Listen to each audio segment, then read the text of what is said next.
What's going on, everybody? Welcome back to I Came With Fire podcast. Tonight, it is Popcorn Podcast number 6 with me, your boy Brandon, and your boy Zach.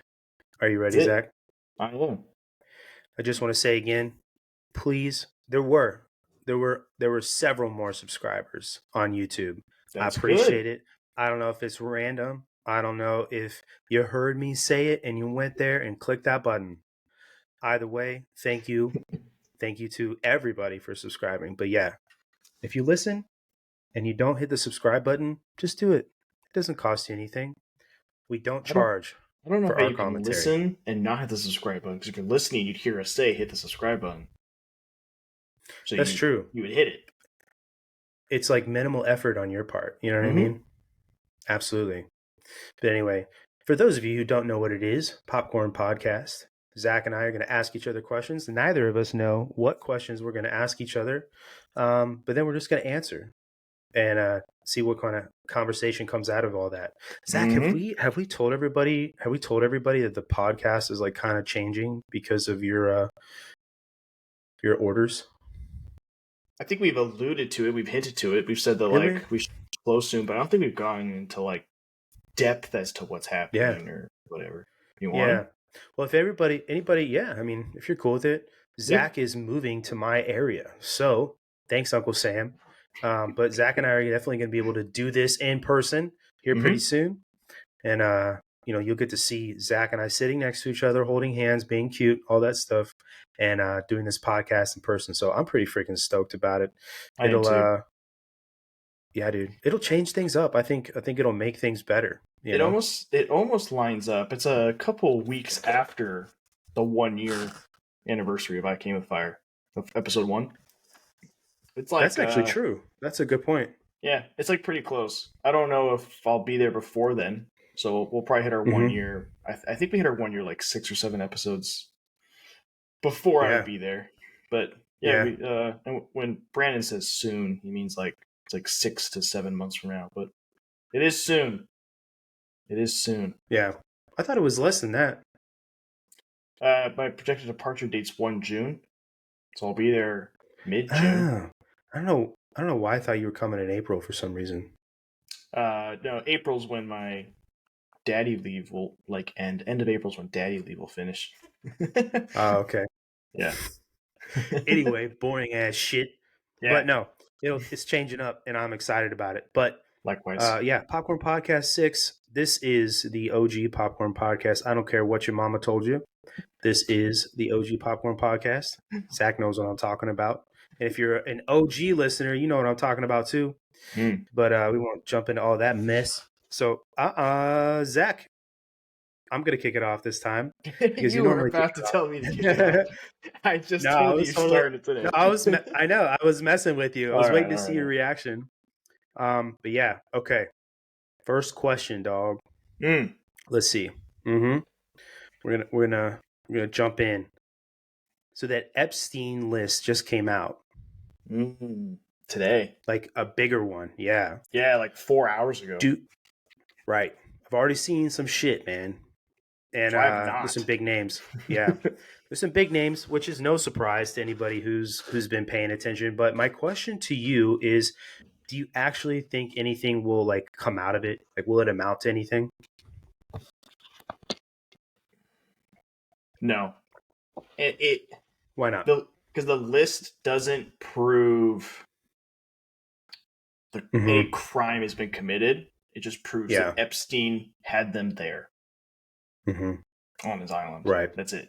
Because big names have already said they've been to the island and nothing's happened to them. Like Bill Gates, he said he's been to the island. We know Bill Clinton's been to the island. Yeah, his. Oh yeah, but I saw there's some like testimony that was released talking about how Bill told Jeff that he likes him young. Yeah. Which doesn't surprise me, but I don't know. That kind of stuff still I feel like is like circumstantial because it's testimony, and again, it doesn't necessarily prove anything. Testimony is actually like proven in court usually to be like 80% wrong. Like testimonies are not good. Stuff you need like hard evidence, like physical evidence or way better evidence than just someone saying, "Yeah, I saw him," or whatever, or "I saw Well, it's like this." if you've ever gone and like interviewed people if something happened, and like, go to a bar, for example, and there was a Mm-hmm. fight that happened, and maybe a couple people left that were involved in the fight and did some damage to the bar. You could ask like 20 different people to describe the people fighting, and you're gonna get like 8 or 9 different descriptions. Mm-hmm. And I've experienced this. You're like, what color was the car? And very often, unless it's like something obscure that you don't normally see, Yeah, like like a a car bright color in, yellow like or yellow or something. something. Yeah. Right, exactly. It could be like silver, black, gray, and people are like, "Oh man, it could have been silver, black, or gray." I think it was a Nissan Altima. It was like a sedan. Like And they're silver, telling you, black, gray and is it like why 90% of all cars. right, So it's like, thanks.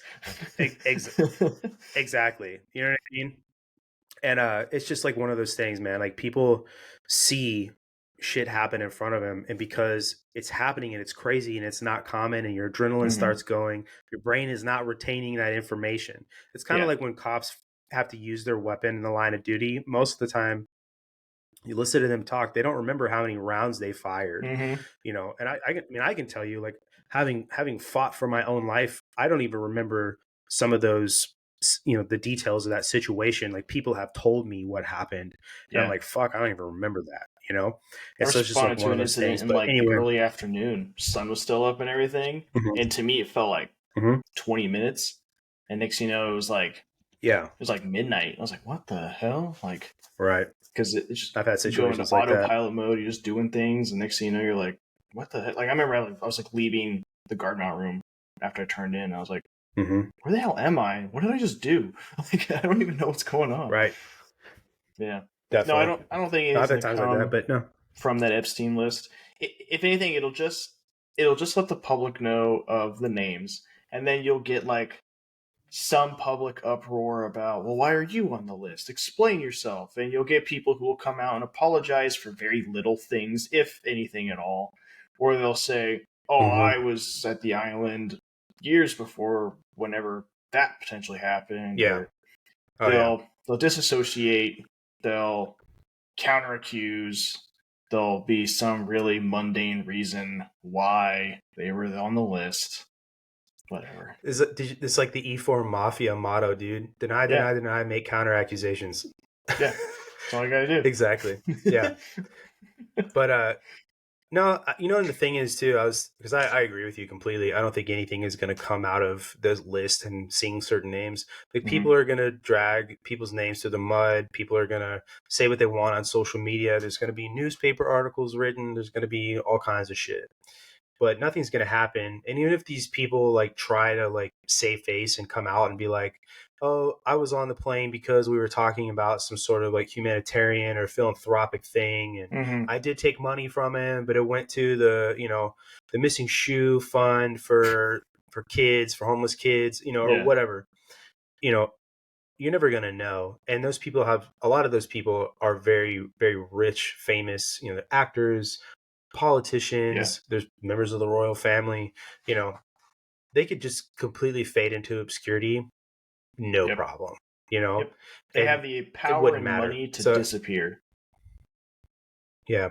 And here's the thing, man. Like, I think for the longest time, like when he first got arrested and then when he died in jail, but really when like Ghislaine Maxwell got arrested, I think everybody was like, "Oh shit, here it comes," like she's gonna drop all these names. And then they didn't release anything. I think people were expecting it to be some like major catalyst Yeah. for like change and like revolutionary change, like completely like getting rid of the upper crust and like, pushing it away forever. And Hmm. that's not going to happen. And I think a lot of people are going to be super disappointed with the outcome.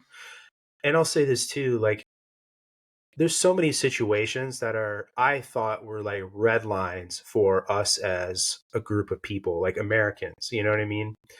That just don't seem to be the red lines that they are. If protecting kids isn't a red line, if human trafficking isn't a red line, then like what is?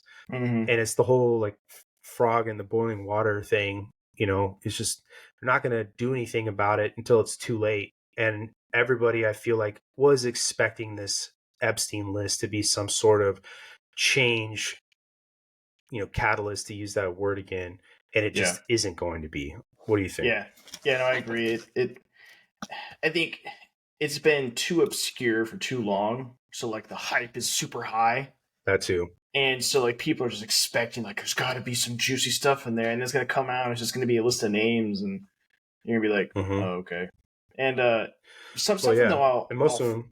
something I'll say here though is that like tomorrow for the next week, maybe the next like week Mm-hmm. or two, that's gonna be like the news. It's gonna be all Mm-hmm. over things. It's gonna be the talking point. But that makes me think like, didn't the judge who said he was releasing it, didn't he say like a couple days ago he was releasing it today? Like Mm-hmm. this was out of Yeah, the it's been blue. announced for a while, not just a couple of days, Okay. But like how long ago was it announced? Do you know?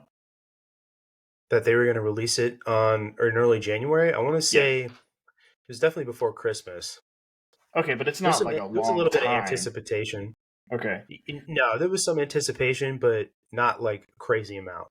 So part of me is wondering if maybe they've had the list for years, they've been sitting on it.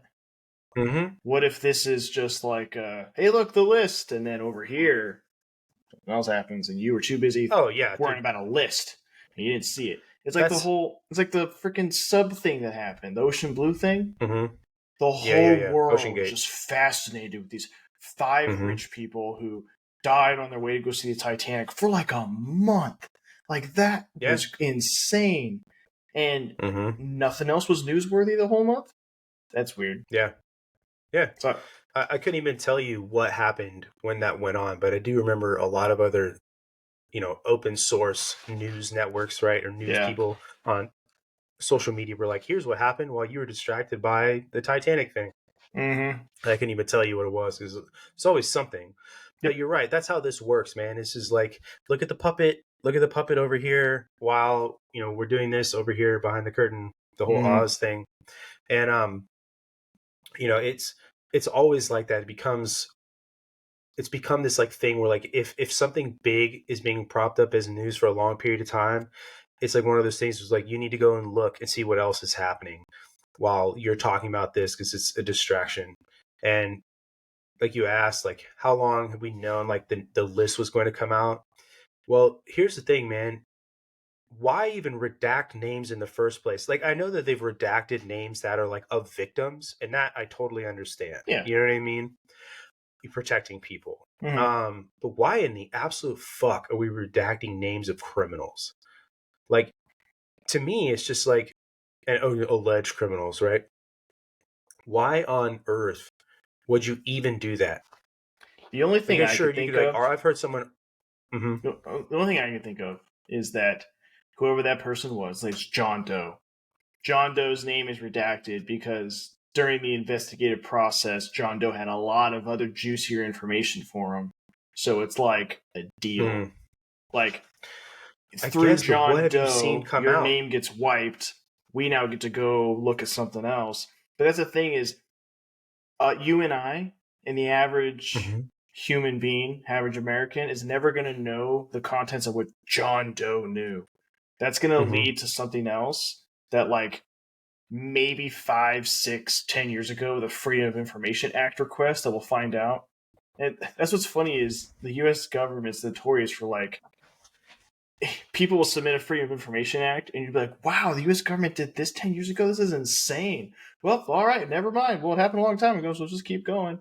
But like, in 10 years from now, you're going to do a Freedom of Information Act on this. You're going to read it and go, "What the heck? What did John Doe? That's so insane." And then you're going to go, "Ah, If whatever. It's 10 years ago." Like, if they even approve your yeah, FOIA request in the first place, but yeah, that's I true. would I would say to like what you said, I would say to that like what big arrests have you seen? What big like shutdowns of you know child trafficking things You have you seen won't. happen? Like You won't. right. Well, that's what I'm getting at. Like I don't It even could think be like happening, but you'll never know. I just don't believe it. I just don't think it is happening because the people that are on that list, like it's been so high profile. Mm-hmm. You would think that some of these agencies wouldn't be like, even if it's John Doe, somebody you've never heard of, or like a super like D-list celebrity, right? Wouldn't you think that you'd want to tie it to, hey, this is one of the biggest scandals we've ever seen in this country. Here's what we're doing about it. Because that's the question everybody wants to know is what are you doing about it to keep people safe? And so like what you're saying, like I don't think that could be the reason personally. I think that it's more like um they're redacting or keeping like certain names hidden because maybe that person is, I don't know, super important in some fucking way. Mm-hmm. That's my, I guess, It could also be thought maybe about something that. along But the lines of, so what are they so what are they doing about it? Let's say they do everything that they actually mhm, can about it. That could also lead to widespread panic, and it could also show the true capabilities of the U.S. government to the people, right? Like, wow, the mhm, U.S. government can do this. Like, holy crap, that's scary, right? Or mhm, like they know all this information all the time. Like, that's really weird. Or it's the complete opposite.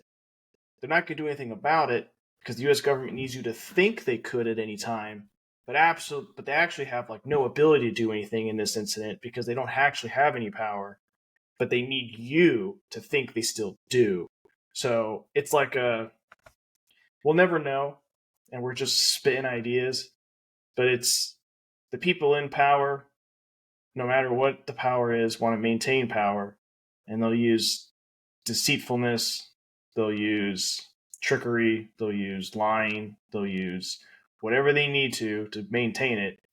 So whatever the reason is has to be enough to keep whoever's in power still in power. I kind of feel like it's sort of what you're saying, but the people that they leave these names redacted that aren't like victims, they are in charge of something or control something in some way that they know that like for the time being they can't be replaced perhaps. But Yeah. then again, I'm just talking in circles, but these people have known who they are for a long time. There's money, there's power, there's connections, there's really really big names that are all tied up in this. Rothschild, Bill Gates, Bill Clinton. Mm-hmm. The list goes on. Even Chris Tucker, right? All these names that are on this list and are on the flight logs. You know what I mean? Mm-hmm. And I just don't think, going back to my original thought, this is not going to be the catalyst that like a lot of people think it should be or Not at thought it was all. going to be. Mm-mm. And like, believe me, man, I'm all for like putting the guillotine out in the middle of the town square and like getting rid of people. But it's not going to be that. And I don't think anything is going to be that anymore. I just, to me, things, like I said, that I thought were red lines aren't red lines for not, they certainly aren't for enough people for some sort of action. And there's just not enough to essentially spur people into action to organize to do anything about anything. You know, I mean, people have done some things. We everybody got super mad about Bud Light and the whole Dylan Mulvaney thing, Yeah. and so much that the stock crashed. Everybody got pissed off about the super woke Snow White that was coming out because Rachel Ziegler is absolutely insufferable sitting there listening to her talk about how it's not even Snow White anymore. People got pissed and Disney yanked the trailer and all this other shit. And it didn't come Mm-hmm. out when it was supposed to come out. So like the only way you're really gonna see change is doing it with your pocketbook. That's a good way to do it. Everybody got mad at Target about the crap they were coming out with. You know, Mm-hmm. tuck underwear for freaking toddlers and all kinds of weird shit that shouldn't exist. And Yeah. so speaking with your money is how you're going to do it, but you have to get enough people. Like everybody thinks that Tom. I know Tom Hanks is one of those that everybody's like, oh man, that dude's a creep now after seeing his name on the list and some of the other shit Mm-hmm. that's come out. Like, don't go see his movies. Don't go see his movies. Don't buy any books he comes out with. Don't buy, don't watch any Netflix shows he stars in. Like all that. That's Mm-hmm. how you're gonna speak about it. But at the end of the day, you really just kind of removing them from the public eye. It doesn't change anything. Yep. You're not affecting policy really, and even then, like everybody's mad at Disney and got mad at Disney for a lot of things, rightfully.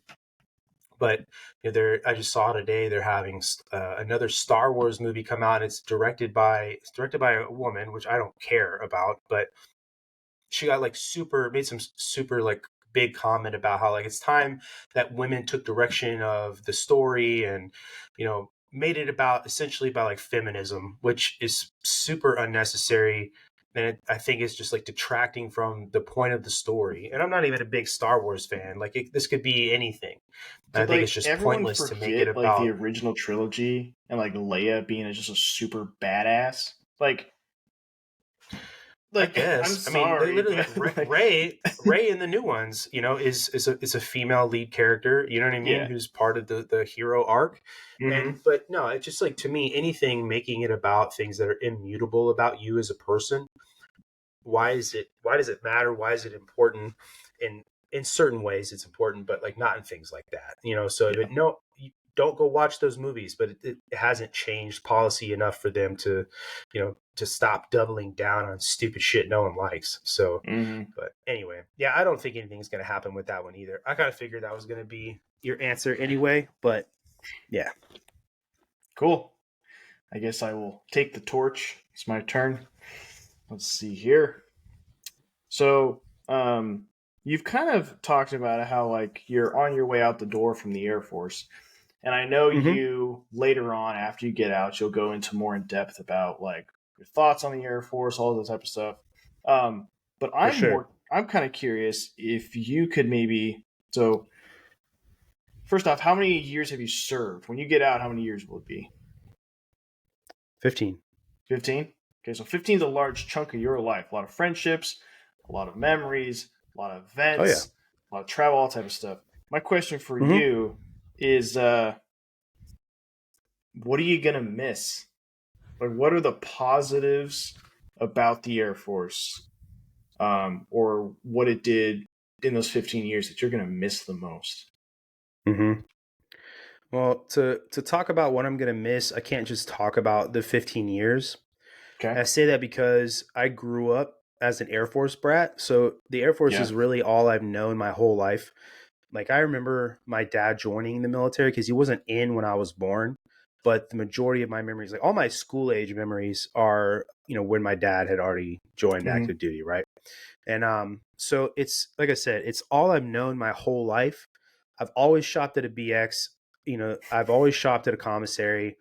I've always gone to, for the most part, well, all of my like secondary education is always a base school. I've always it's just I'm used to jets flying overhead. I'm used to aircraft. I'm used to the smell of the flight line. I'm Mm-hmm. used to seeing people in uniform. All this stuff. And like that's not necessarily going away, Yeah. because I mean my wife is retired, so I'm going to be a dependent, which is kind of funny. It's not my first time being a dependent. Used to be somebody's kid dependent. Yeah. Now it's gonna be somebody's trophy husband dependent. But House husband. house husband, no, not at all. But no, I think the biggest thing I'm gonna miss, like, I'm not gonna be serving. I'm not going to be there doing the job. And I think that's more so like missing my idea of what I think or thought the Air Force was. Not to like jump into too much stuff about like how I Yeah. disapprove of some of the ways it's changed. But there are a ton of great people in the military, and I've known them my whole life. And I mean, hell, even when you and I were deployed, I remember, a group of civilians came and visited us from a certain base, and the guy was like, "Hey, are you so and so's son?" And I was like, "Yeah." And he's like, "Oh man, introduce." It's just like it's crazy. You know what I mean? So the military community is super small, and I'm gonna miss that too, and I'm gonna miss, I guess, the camaraderie that like we have with one another, even though I feel like a lot of that has gone away, unless you're like really in the shit with people. Mm-hmm. There's a lot of camaraderie in my unit in Germany, but I think that had a lot to do with just the fact that everything was serious all the time. There was always a lot of crazy shit going on.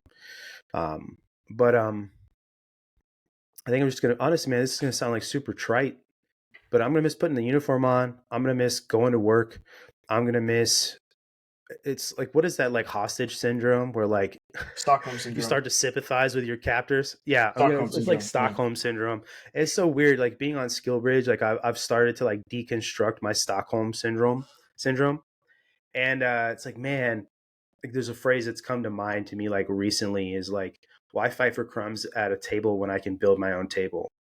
And that's something I've sort of like put to my mind about like leaving the Air Force and making it easier to change and get out. Because like technically, I guess I could still change my mind, and it's definitely crossed my mind to change my mind, but I'm not going to. Mm-hmm. And it's for those reasons that we'll have a conversation with about someday. But the answer is 110% just people, and I have met all kinds of great people. And not to say I can't meet great people when I start working in the civilian world, but it'll be different.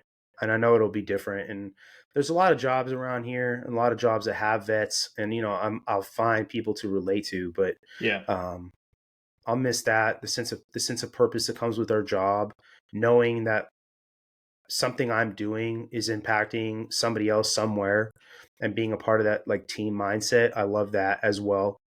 And I think there's just something sort of like,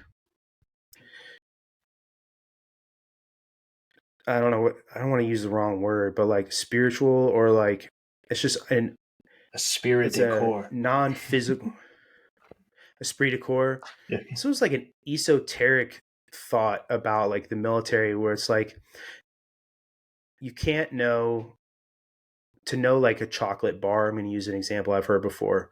You can either know it by eating it, or you can informationally know it by reading the ingredients, right? Those aren't the same thing. Mm-hmm. And like, I'll miss being a part of it and quote unquote like tasting the chocolate bar. And I'll miss a lot of the cool shit I've got to do, and a lot of the cool shit I've got to see, and the cool people I've gotten to be around.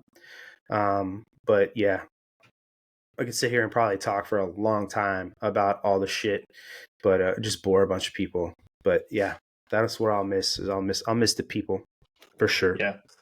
That's what almost everyone who's gone out usually says. They miss the people. They miss the clowns, not the Mm-hmm. circus. That's usually what they say. That's what I hear. They miss the clowns, not the Absolutely. circus. Yeah. One of my favorite NCOs said to me that one day that this burning Ferris wheel called the Air Force, when I step off, it will keep spinning.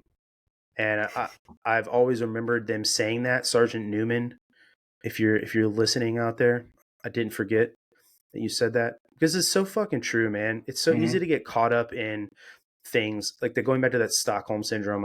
I said, how many times have I justified behavior, like things, people's behavior and the way they treated me, because I've been able to espouse it to like, this is for the greater good.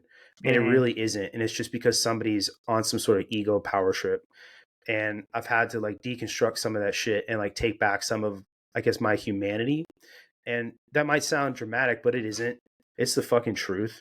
And, so yeah, people, a lot of good people, a lot of bad people, but the Air Force will still be the Air Force with or without me. It's true. A lot of people, I think, they Yeah. tend to, a lot of civilians, I would assume, they tend to not realize that, like, at their current job, they could just leave at any time. You don't like it, you can just go. Mm-hmm. It's not an option for a service member. Like, there's No, ways for you to, like, bro, walk up to your leadership and be like, I want out, but it's not going to be fun for you, and it's not going to be, like, the next day, and it's definitely not, not. and, like, none of that's Mm-mm. going to be, like, decent, but, like, It's like the y- story we were just talking about before we jumped on, bro. And I'm not going to like recount the entire thing, but yeah, I had to work for 90 days straight for 12 hours plus multiple times in my career because of one because of person. reasons, Yeah, it's just one because of one person. person. Yeah, Yep. Yeah. Because somebody made a dumb decision one day. yeah. And there have been times where I have been at work straight, like literally in uniform for weeks, and you can't fucking walk off unless you want Mm-hmm. to go to jail, and then Mm-hmm. you're stuck where you're at there too, you know. So it's just like, Confinement anyways, is a real I guess thing. there's things that like, confinement is definitely a real thing. It used to Yeah. be down the hall from my office, and that's not fun. Nope. Cross, uh, no, but nah, man, you're right. You just can't understand that unless like you've done that before, Yeah. I've seen the And memes where I it's don't like, when I say working, I just want to clarify. When I say like working 90 days in a row, I'm not talking about deployed locations. That's different. Like mm-hmm. I'm talking about just like regular job. Yeah. 12 hours plus every day. Like deployed doesn't count. Like, of course you're going to work every fucking day. But anyway. I've seen those memes where it's all like, what keeps you at your job? And it's like the UCMJ. UCMJ. Yeah. Facts. Bro, let's talk about that real fast, right? How much does the UCMJ just not apply to the rest of the Air Force, but it applies to us all the fucking time? It It's does. crazy. Yeah. Dude, I always say, I use this example, and I know everybody bags on finance, but it's because they deserve it. But if I messed up, if your pay is messed up, right, it could affect your life Yeah. critically. Like Mm-hmm. you could miss a mortgage payment, you can miss a car payment, It's you can like miss your 80 rent something, payment. 85 or 86% of all like active personnel live paycheck to paycheck. So you Mm-hmm. miss one paycheck. Yeah, think of the ramifications that, because here's a true story. One day, this is a long time ago, I was a brand new senior airman. I got a paycheck. It was like $75, and I was like, "What Oh, the I have a fuck is pay going story on?" too.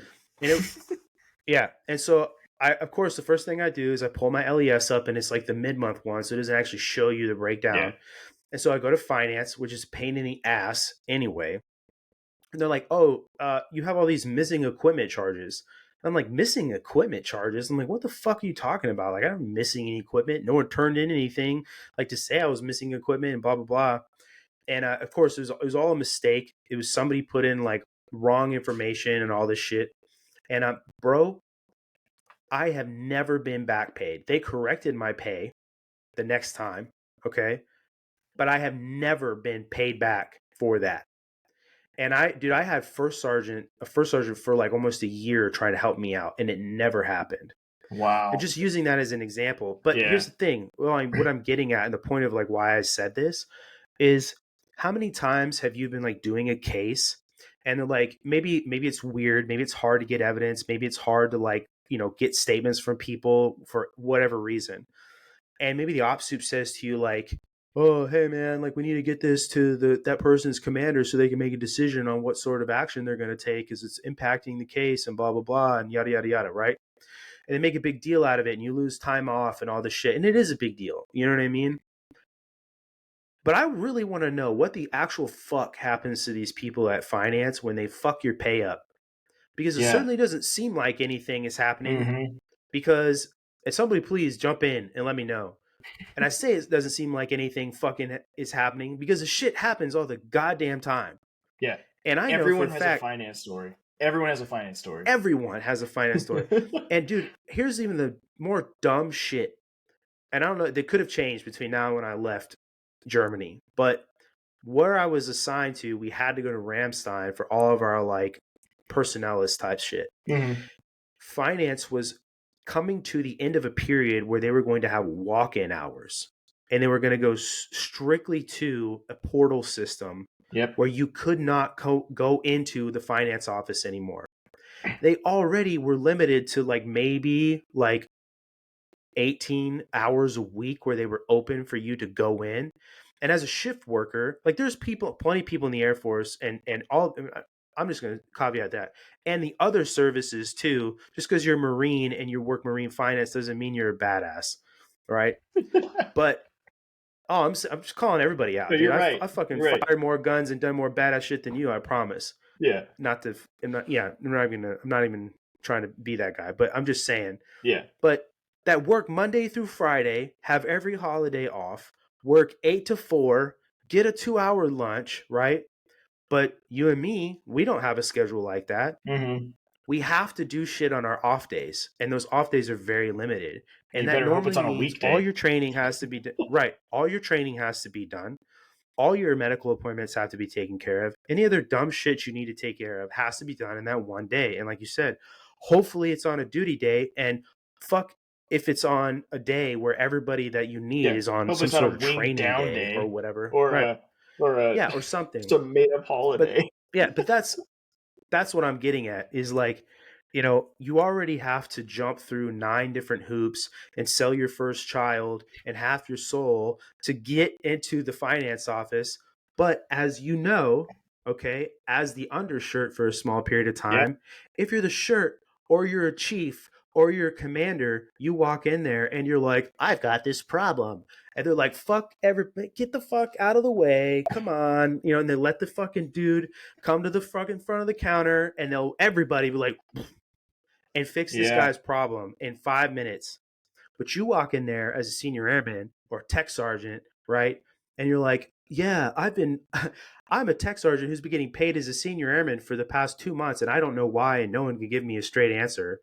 And they're like, I need you to fill out 9 of these forms and come back tomorrow because we have training day, and like give you all this fucking bullshit.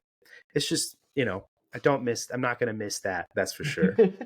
Positional power is a very real thing. Mm-hmm. When I first Oh, became the yeah. interim shirt, I was used to like always answering things as Tex Smith, right? Mm-hmm. And I had one time where I have the shirt phone. You were calling the shirt phone in this like office on Hanscom call, Mm-hmm. and I answered. I was like, Tex Smith. I'm like, hey, is the first sergeant for the 313th available? I'm like, yeah, it's me. And they're like, what? No, it's not. I'm like, yes, it is. Like Bullshit. they're like Why are not you lying? understanding. Yeah, go give him They the just like phone. hang up on you and call back, Yeah, give right? dad the phone. I'm like, all Give your right, dad the listen. phone. Yeah, Yeah. and so, but like positional power is very real because I was trying to solve. First time usually is just trying to put out a bunch of small fires all the time. You get an airman who Mm-hmm. calls you, finance isn't paying me what I'm supposed to, or I didn't get my travel voucher in time, or my GTC is about to go delinquent Mm-hmm. because finance won't pay it off for some stupid reason, whatever. And Yeah. so I would initially call when I first started it, and I'd be, hey, I'm Tex Smith, I'm the interim shirt for this, and I would get like stonewalled, like nothing would happen, everything would be so slow. And I remember I was in the shirt chat, and they were like, just be the shirt. Stop saying interim. Mm-hmm. Stop saying Tex Smith. Every time you pick up the phone, just say first sergeant. Anytime you call someone, Own the just exact. yeah. Anytime you call someone, just start off saying, I'm the first You've sergeant. I got a need this mustache for a now. reason. Yes. And I'm telling you, it was a night and day difference. I was like, all right, got it. I'm just going to do that. I was trying to be respectful Mm-hmm. of the shirt core, I guess. And I was just trying to be nice or didn't want to step on any Right. toes. But Maybe I you was didn't like, feel like you earned it or something. yeah.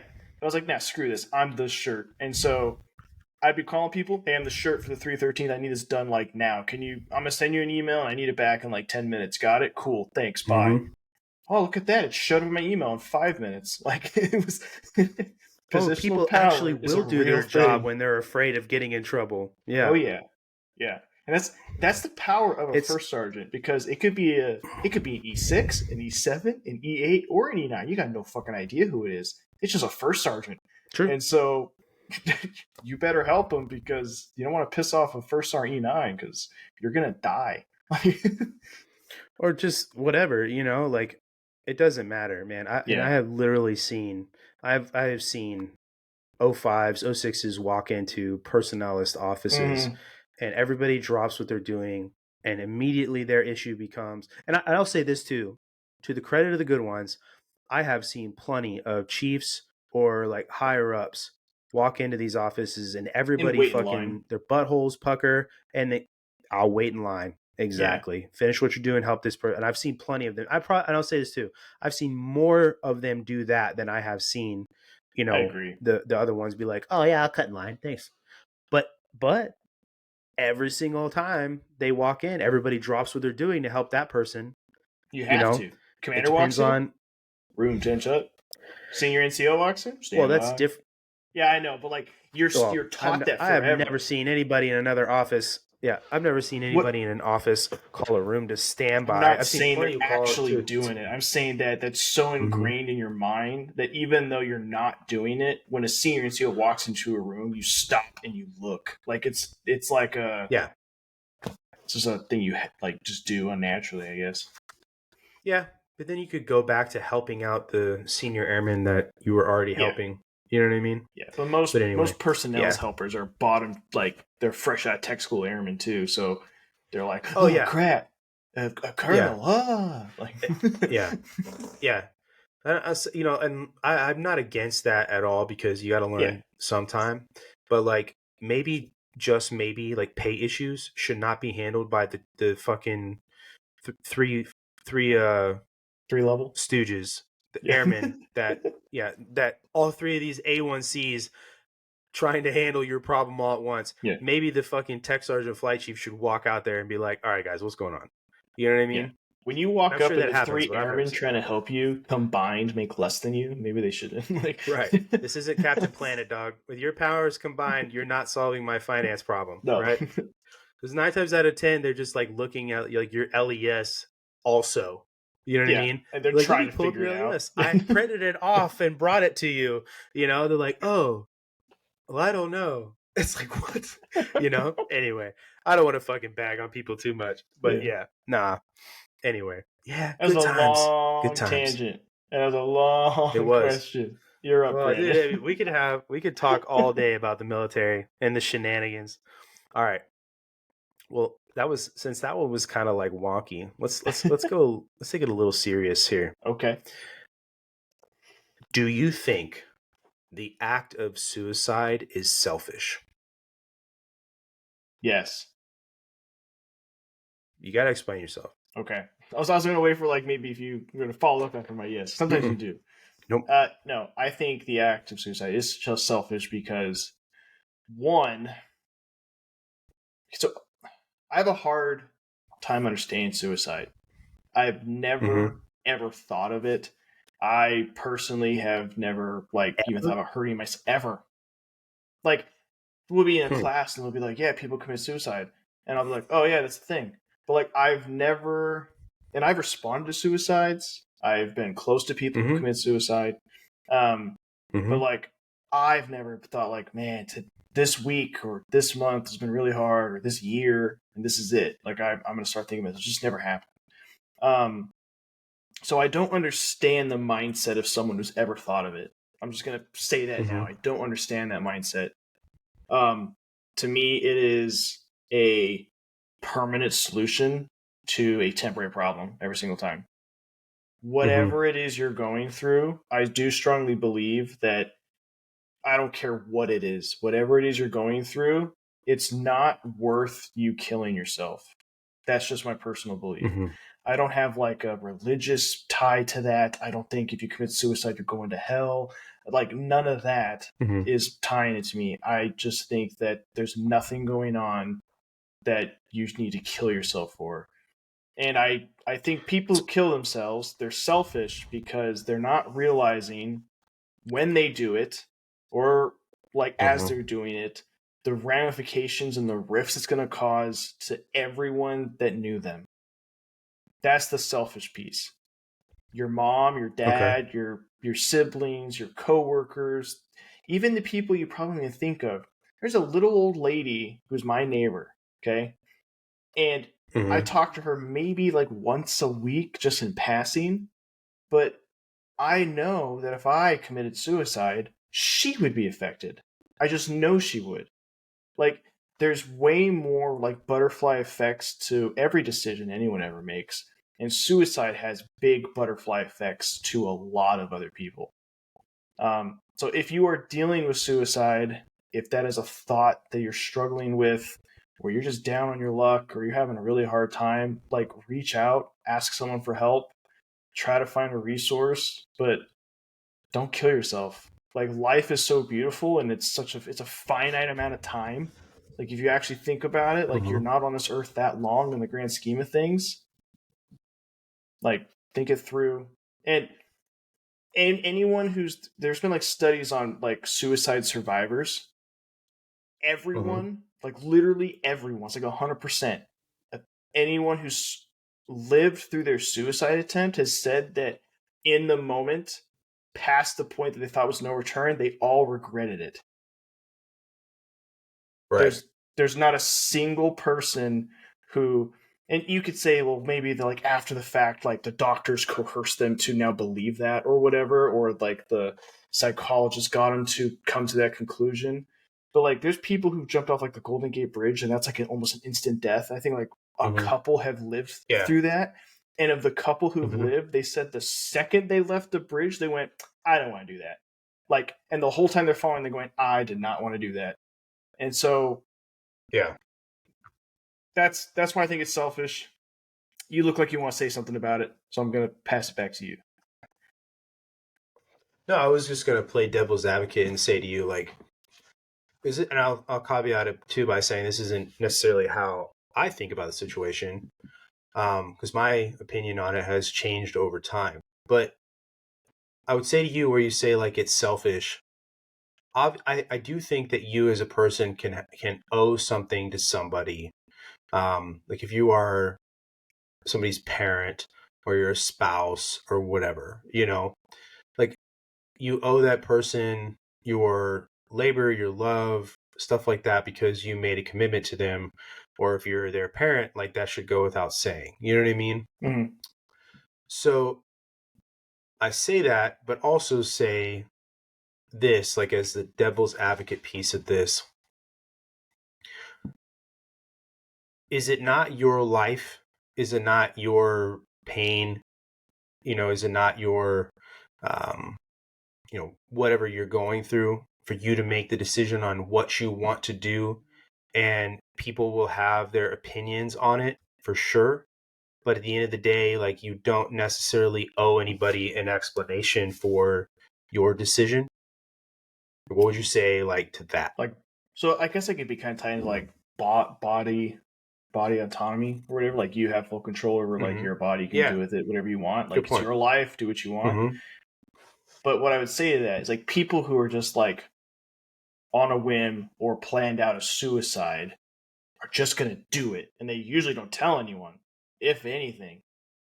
Maybe there should be because like there are countries like I think Sweden's one of them where if Mm-hmm. you're like on your deathbed or whatever, you can just like when you get terminal illness, you can just tell Mm-hmm. them, I don't want to fight this. I'm good with dying. And they'll like put you to sleep and you'll just die. Like that's a choice you can do. Yeah. In the US, I don't think you can do that. I don't think that's a I know you can say like do not Mm-hmm. resuscitate. You can be like if I'm Mm-hmm. dying, don't try to save me. But like Yeah, if um I'm going to be a vegetable, yeah. yeah, but like maybe there should be a conversation about a process for like like a process for people who were like, yes, I actually because you didn't choose to be born. Your parents had sex one day, and you popped up like 9 months later, right? So you didn't choose it. So who's to say you're 18, 19, you're an adult, and you're like, man, you two just got busy in the back of a car. I didn't want to be here. I didn't want to be on this planet, and I don't want to continue with this.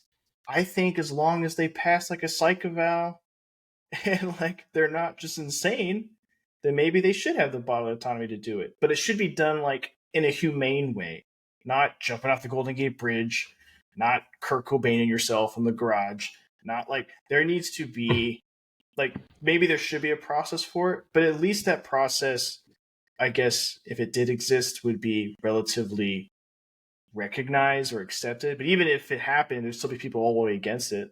Same thing like with Mm-hmm. abortion, there's Mm-hmm. people who are like, it's in my body. It is mine, technically, body autonomy. Like I can do what I want with it. It's not born yet. Like there's that whole Mm-hmm. argument. But then there's the people who are like, no, the second the cells split, it's a living organism. Like blah, blah, blah. So like, I don't know.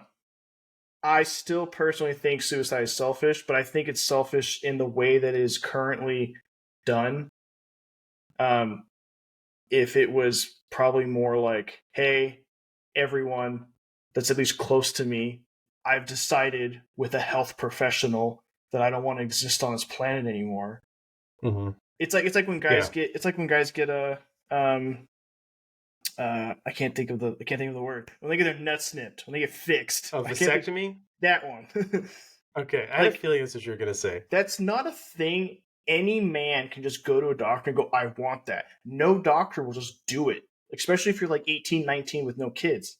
They will put you, Really? yes, they will put you through like a program to make sure that it's not a whim decision or that you're okay Mm-hmm. with the actual like ramifications of the operation. Because it is reversible, but it's not like 100% reversible. My Actually dad, increases your chance of prostate cancer if you get a ugh, vasectomy reversed. Did you know that? that sucks. My dad, right? I'm one of 5 kids from my father. Okay. Mm-hmm. He had 5 of us. Then he went to the doctor and was like, no more. And even then, he was in his freaking like late Need you to do 30s. CBT. Yeah. He was in his late 30s, 5 kids, right? And he went to the doctor and he's like, I want a vasectomy. And even then, they made him like, he had to like watch like some like movies about being a father. Like, it's like, I'm already a father. But he had to like watch some stuff about it. He had to like fill out like certain forms and they made him wait. They're Write like, an yeah, essay. we could get, we could get you in next week, but like, we're going to make you wait 2 months. They did. They made him wait. He still, went and got it done and everything. But like, even then, they still made him wait. So maybe if there was a process, I think it needs to have something similar to a vasectomy process, where it's like, all right, you want to end your life, cool. But have you ever had like Coco's curry? Like, have you had that Dude, before? Because bro. that might change your mind. So before we do that, here's some Coco's curry. Give it a week. Tell us if you still want to do it. Because like, bro, you never know. Yeah. So I guess another follow-up question to that would be, do you think the act in and of itself is cowardly? No. Do you know No? how Why not? much it is not a cowardly act? Because we're all animals. Every human is an animal on this planet. No animal, like, it's so difficult for any animal to willingly end its own life. It goes against everything like engraved in your like monkey brain. It does not make sense. Like, you can test it on yourself. Don't do it, but you can test it on yourself. Go to a pool or whatever and go underwater. Just hold your breath. You will not be able to control the outburst your body will do when it gets like, I need oxygen. It will scramble and fight without you even deciding it to get back to the surface and get oxygen. Yeah. So I don't think it's cowardly because you had to overcome every single natural like lizard brain, monkey brain instinct and follow through with it. So if anything, if God does exist, you overcame all his fail safes. I think it's a very like determined decision to actually do it. But that being said, like I said earlier, everyone who's like jumped off a bridge and lived from like the Golden Gate, they said the second they jumped, they instantly regretted it. So did they really actually succeed in their decision, or were they just a byproduct of a stupid decision? What the ones that like actually passed away. So yeah, your analogy about the pool reminds me of a saying I saw about if you think you want to kill yourself, throw yourself in the ocean and watch how your body involuntarily fights for its life.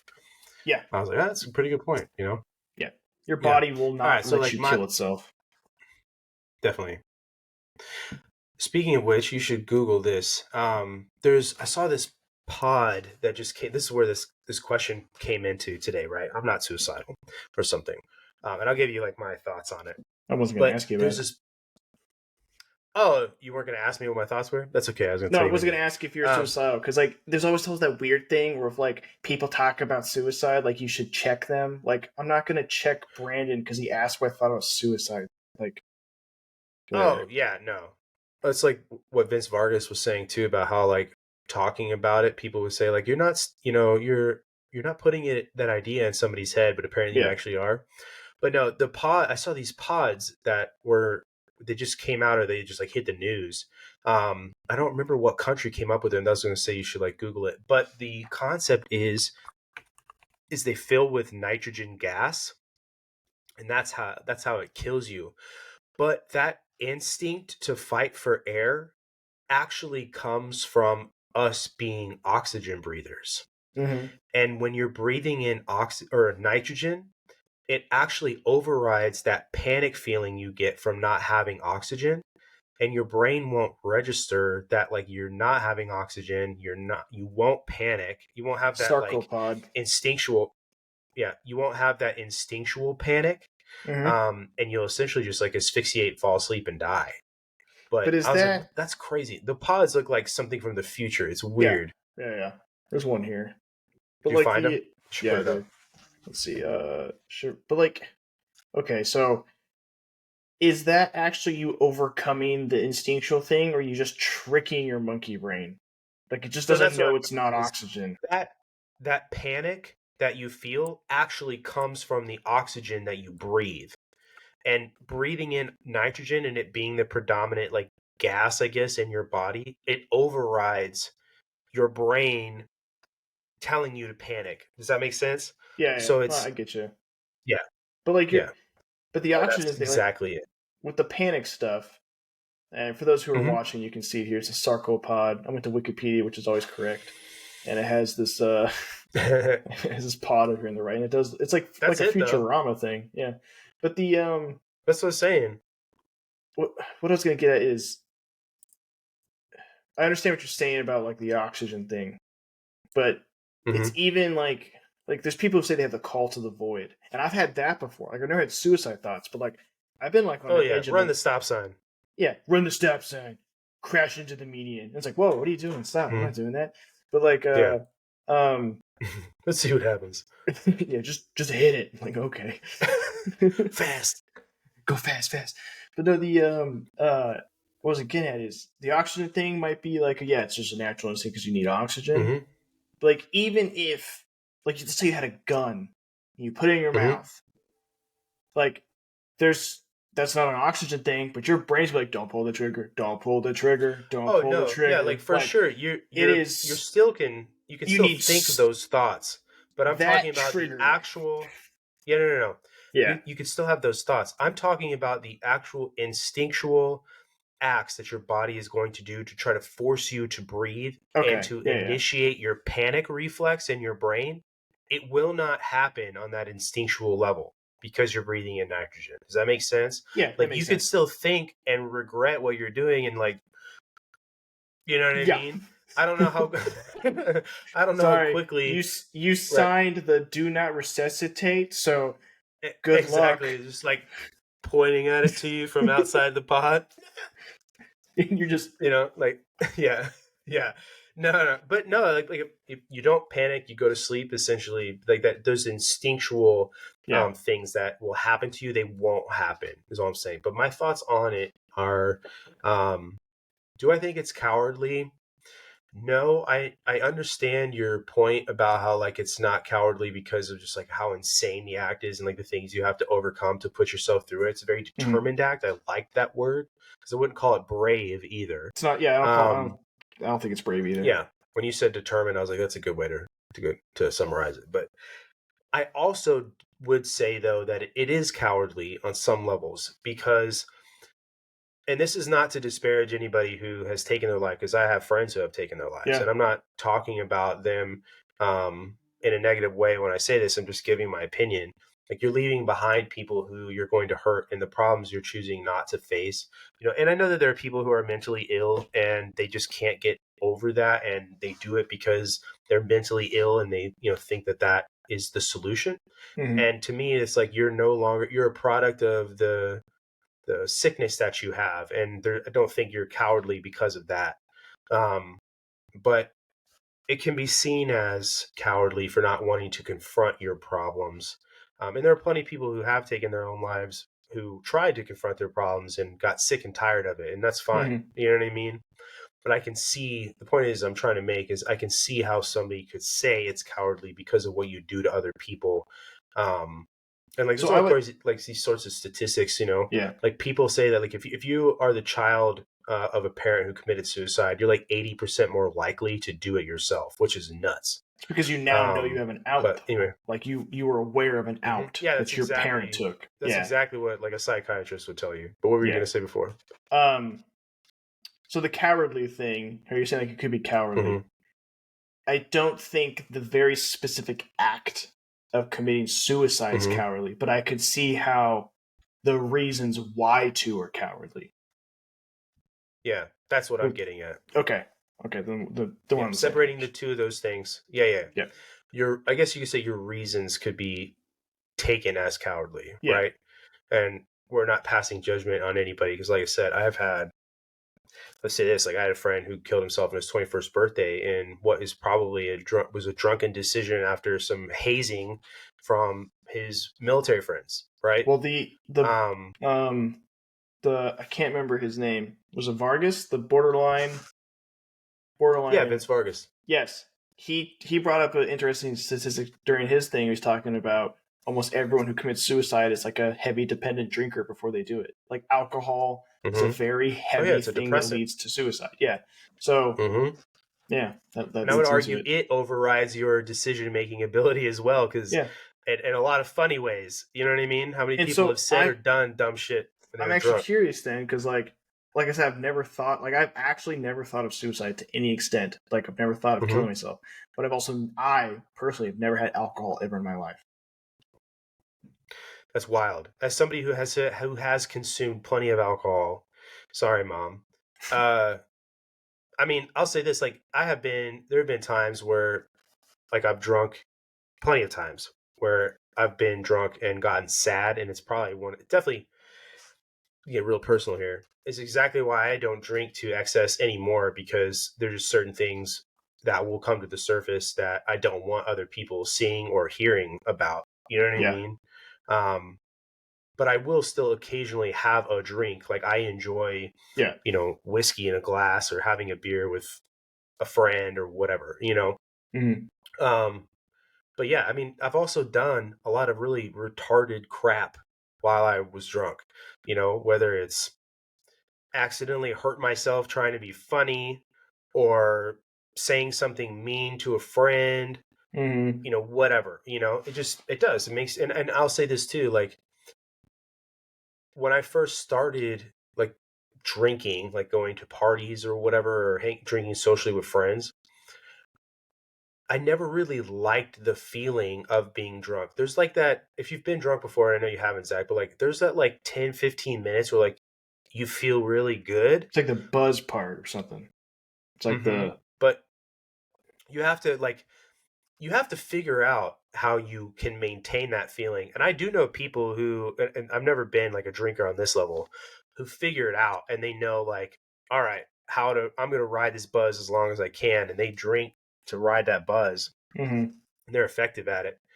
But for the most part, like, that buzz is like that tipping point to where like you're either gonna like stop and like come back down and be dehydrated and like get a headache, or you're gonna keep getting intoxicated, and that's when you're gonna start getting that like, fuck it, that feeling that if you've been drunk, you know what I'm talking about. You know what I mean? yeah. So I guess like I've never drank because I just liked the feeling of being drunk, because I don't. And especially now that I'm older, I don't like the feeling of being drunk, and I don't like the aftermath either. Yeah. Recovering from that is a lot different. Um, but I don't know. It's never been something I've liked. I don't like that feeling, but you can. And sometimes you don't even know how you're going to react. Like, I've been drunk before where I just wanted to have a good time and laughed, and I've been drunk before where, for no good goddamn reason, I just got up in my feelings for no fucking clue why. You know what I mean? Hmm. And I don't like that, because I don't like not having control over my faculties. I don't like having or not having control over what I may do. Um, and yeah, so I now, like I said, I'm not opposed to having a drink. I do every once in a while. I'll have a drink with my wife, have a glass of wine, or have a beer with a friend, Hmm. or whatever. And you can have a drink and it takes that edge off, and you like kind of calm down, and it can kind of make some of that anxiety you're feeling about the day go away, and like kind of suppresses that. And I do like that because I'm not drunk, and I also have not hit that, like, it's like the verge of being buzzed, but it like Hmm. kills the anxiety. You just kind of get tired. And I've done that before, but I definitely don't drink to the like where I was when I was going to fucking parties in college and shit, or even high school for that matter, because I went to high school in Germany. So Yeah. sorry, mom. No worries. But No worries. no, my answer to like answer my question is, do I think it's selfish? Yes, I do, Fair because enough. I've seen the aftermath, and I've told people, told loved ones why they couldn't go into their house or whatever. I've been there So as well. it's selfish. So, Yep. in my opinion, anyway. Okay, super depressive question, because I saw the weird pods. Your turn. um, it is the new year. It is 2024, Brandon, in case you weren't aware. Crazy. And New Didn't Year's know. resolutions. Are you Oh. someone who does New Year's resolutions? And if you are, what is your 2024 New Year's resolution? Yeah. I mean, I have done them before, but I don't really see the point anymore because I've gotten to the point where like I don't need to pick a day to start doing something. And because I've gotten old enough and enough experience to realize that literally right now is the best time to do anything. Mm-hmm. And Tomorrow never so I comes. don't exactly, yeah. I just don't, you know, find the need to say, okay, starting this arbitrary day, Yeah, you know, we're going to do this. Like, no, I don't. It's cool. I don't take anything away from somebody who does that. Some people do. And I'll say this too. I've been that person where it's like, this is going to sound so stupid.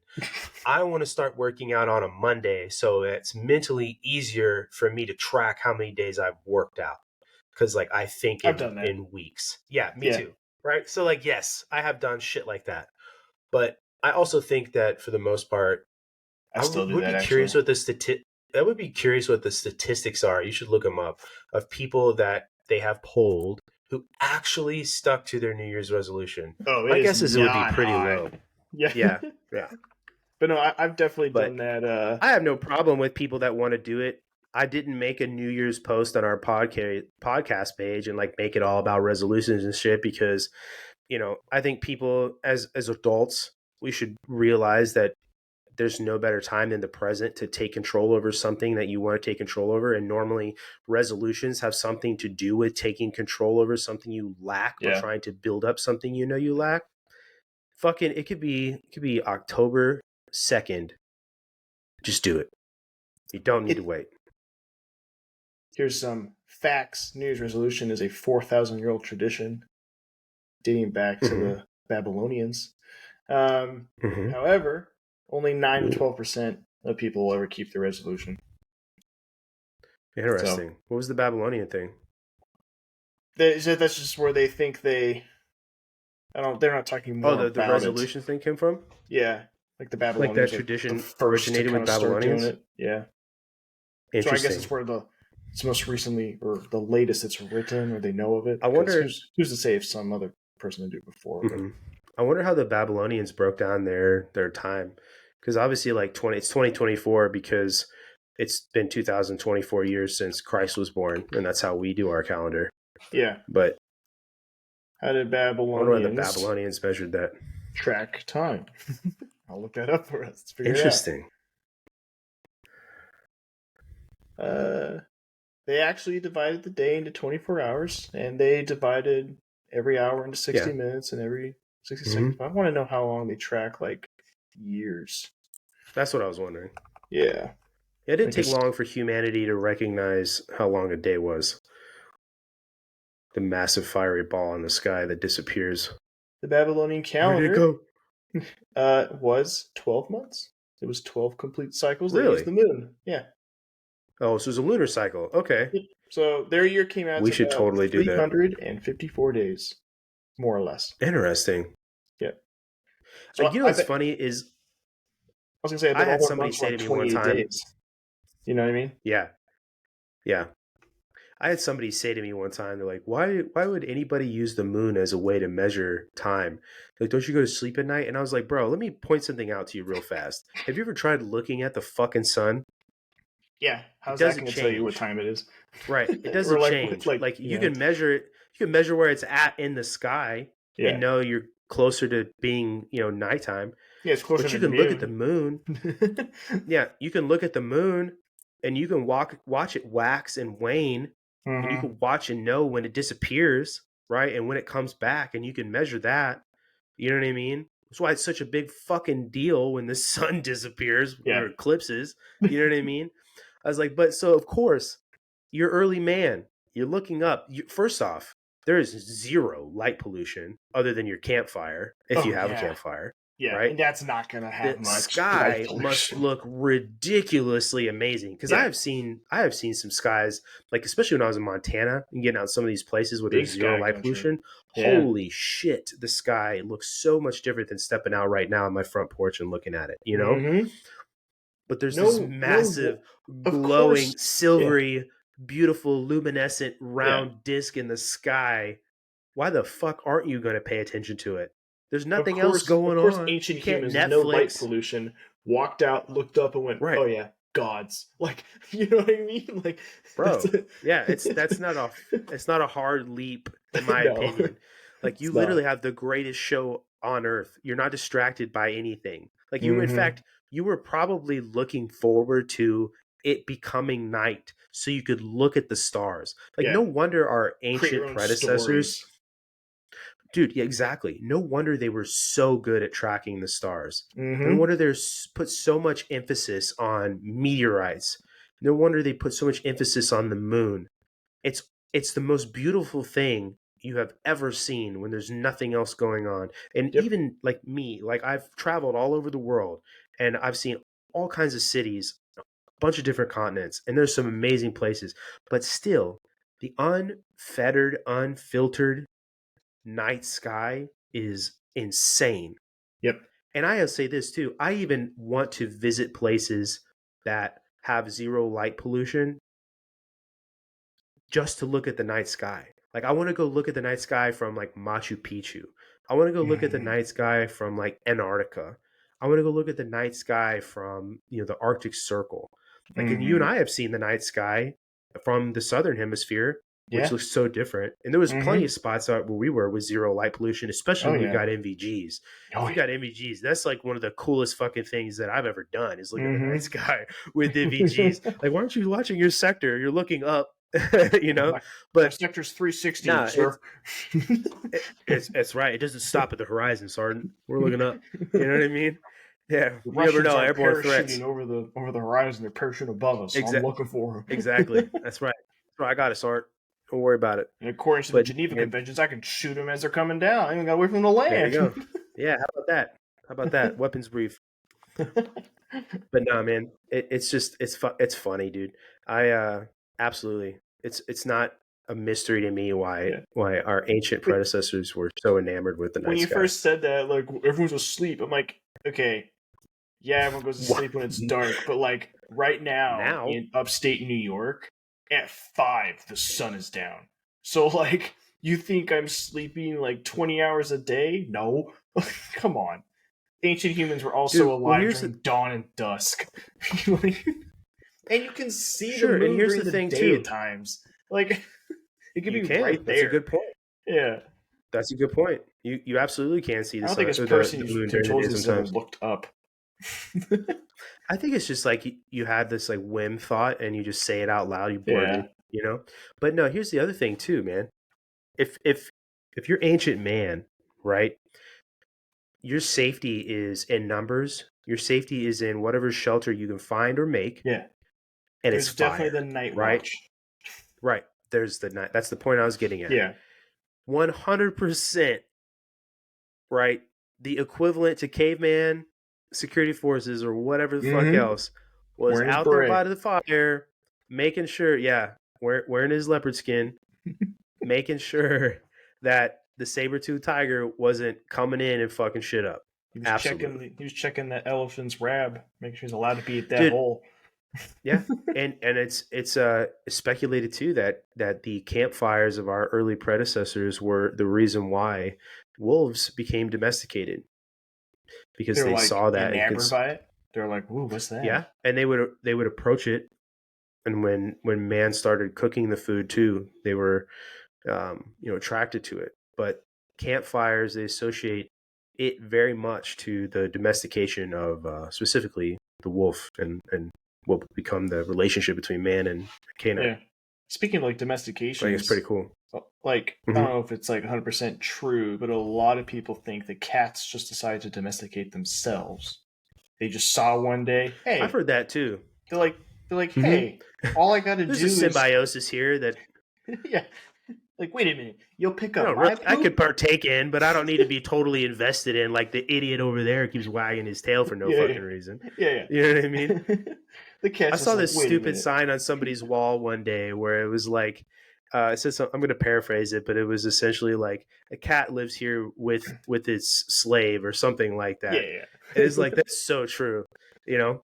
Because I think Well, we've had this conversation before on here, but cats only meow because humans yeah, talk, they don't meow to each other. which is It's cool. not a That's cat cool to as fuck, cat interaction. bro. You want to talk about like how badass animals are? there was a study done on like dolphins and the way they communicate to one another, and they wanted to know, like, they knew that like dolphins could understand like what people were saying, like, and they had like this cursory knowledge that dolphins understood things the way like you think your dog understands what to Yeah. do, because like whatever, like a rewards based system. Mm-hmm.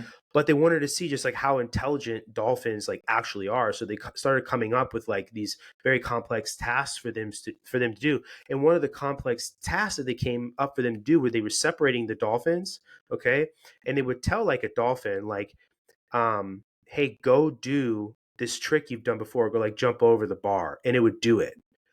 But they, and I would have to look it up, I don't know how they But were the other conveying dolphin this never saw it or message something. to the dolphin. Is that what Well, you're yeah, getting at? hold on. I'm gonna Okay. get there in a second. Yeah, no. Just listen. They would tell the dolphin, now this time when you jump, do something you've never done before, and it would do it. It understood that, and So because they figured out how to it has a convey that concept of message to it. memory and So time. the concept of memory as a concept of knowing what it's done. Right? Yeah. It's not just out here living instinctually, right? But the Yeah. one thing too that was cool, and this kind of blew my mind, is they gave the same task to the two dolphins at the same time, right? Go and come back and do this, right? This trick they've always done, right? But then they gave them the same instruction. Go and come back and do something in tandem that neither of you have ever done with one another before. And the dolphins went down to the bottom of the pool, like communicated somehow, Conversed. and Yeah. then fucking did it. Yeah, and then did it. And dude, and so it's like our concept of intelligence and other things is probably Yeah. so far off, bro. But Mm-hmm. think to how amazing is that, man? Like, first off, it makes me think of like the whole like theory of the end of the world book or whatever it is, like so long and thanks for all the fish. Oh, But Hitchhiker's like Guide to the Galaxy. Hitchhiker's Guide, yeah, exactly. But they communicated this to those dolphins. They went down to the bottom of the pool, explained it to one another. Okay, this is what we're gonna do. Okay, Have we how ever did done a they do backflip that? before? Have we ever done a double backflip? Yeah, Right, we did that exactly. last We week, back Frank. Come on. right. Yeah, remember when, Frank? You know what I mean? Oh, I forgot. Right? Sorry, my bad. But dude, they knew. So there had to be some sort of exchange of information of, okay, they want us to do this. Check. Mm-hmm. They want us, it has to be different. Okay. Have we ever done this before? Run through the flip book of memories. No. What are we gonna do? All right, let's do that. And then they did it. That's What's fucking nuts, man. What's interesting about dolphins too is even wild dolphins, dolphins that have like never interacted with humans Yeah. before, they instinctively will protect humans. Mm-hmm. Like It makes if you wonder, dude. it like they know that like maybe they just understand you're not a water animal and like you're like Mm-hmm. you just can't survive there. You're not gonna be able to go toe to toe with a shark or something. So like they just protect you because Dude, like dolphins will fuck up a shark, oh bro. yeah.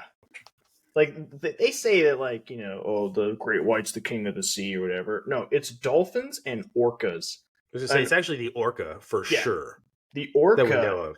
is those things are Oh yeah. deadly and they're Well, assholes you've too, and they're smart. probably they are. You've probably heard them called the wolves of the sea before, haven't Yeah, you?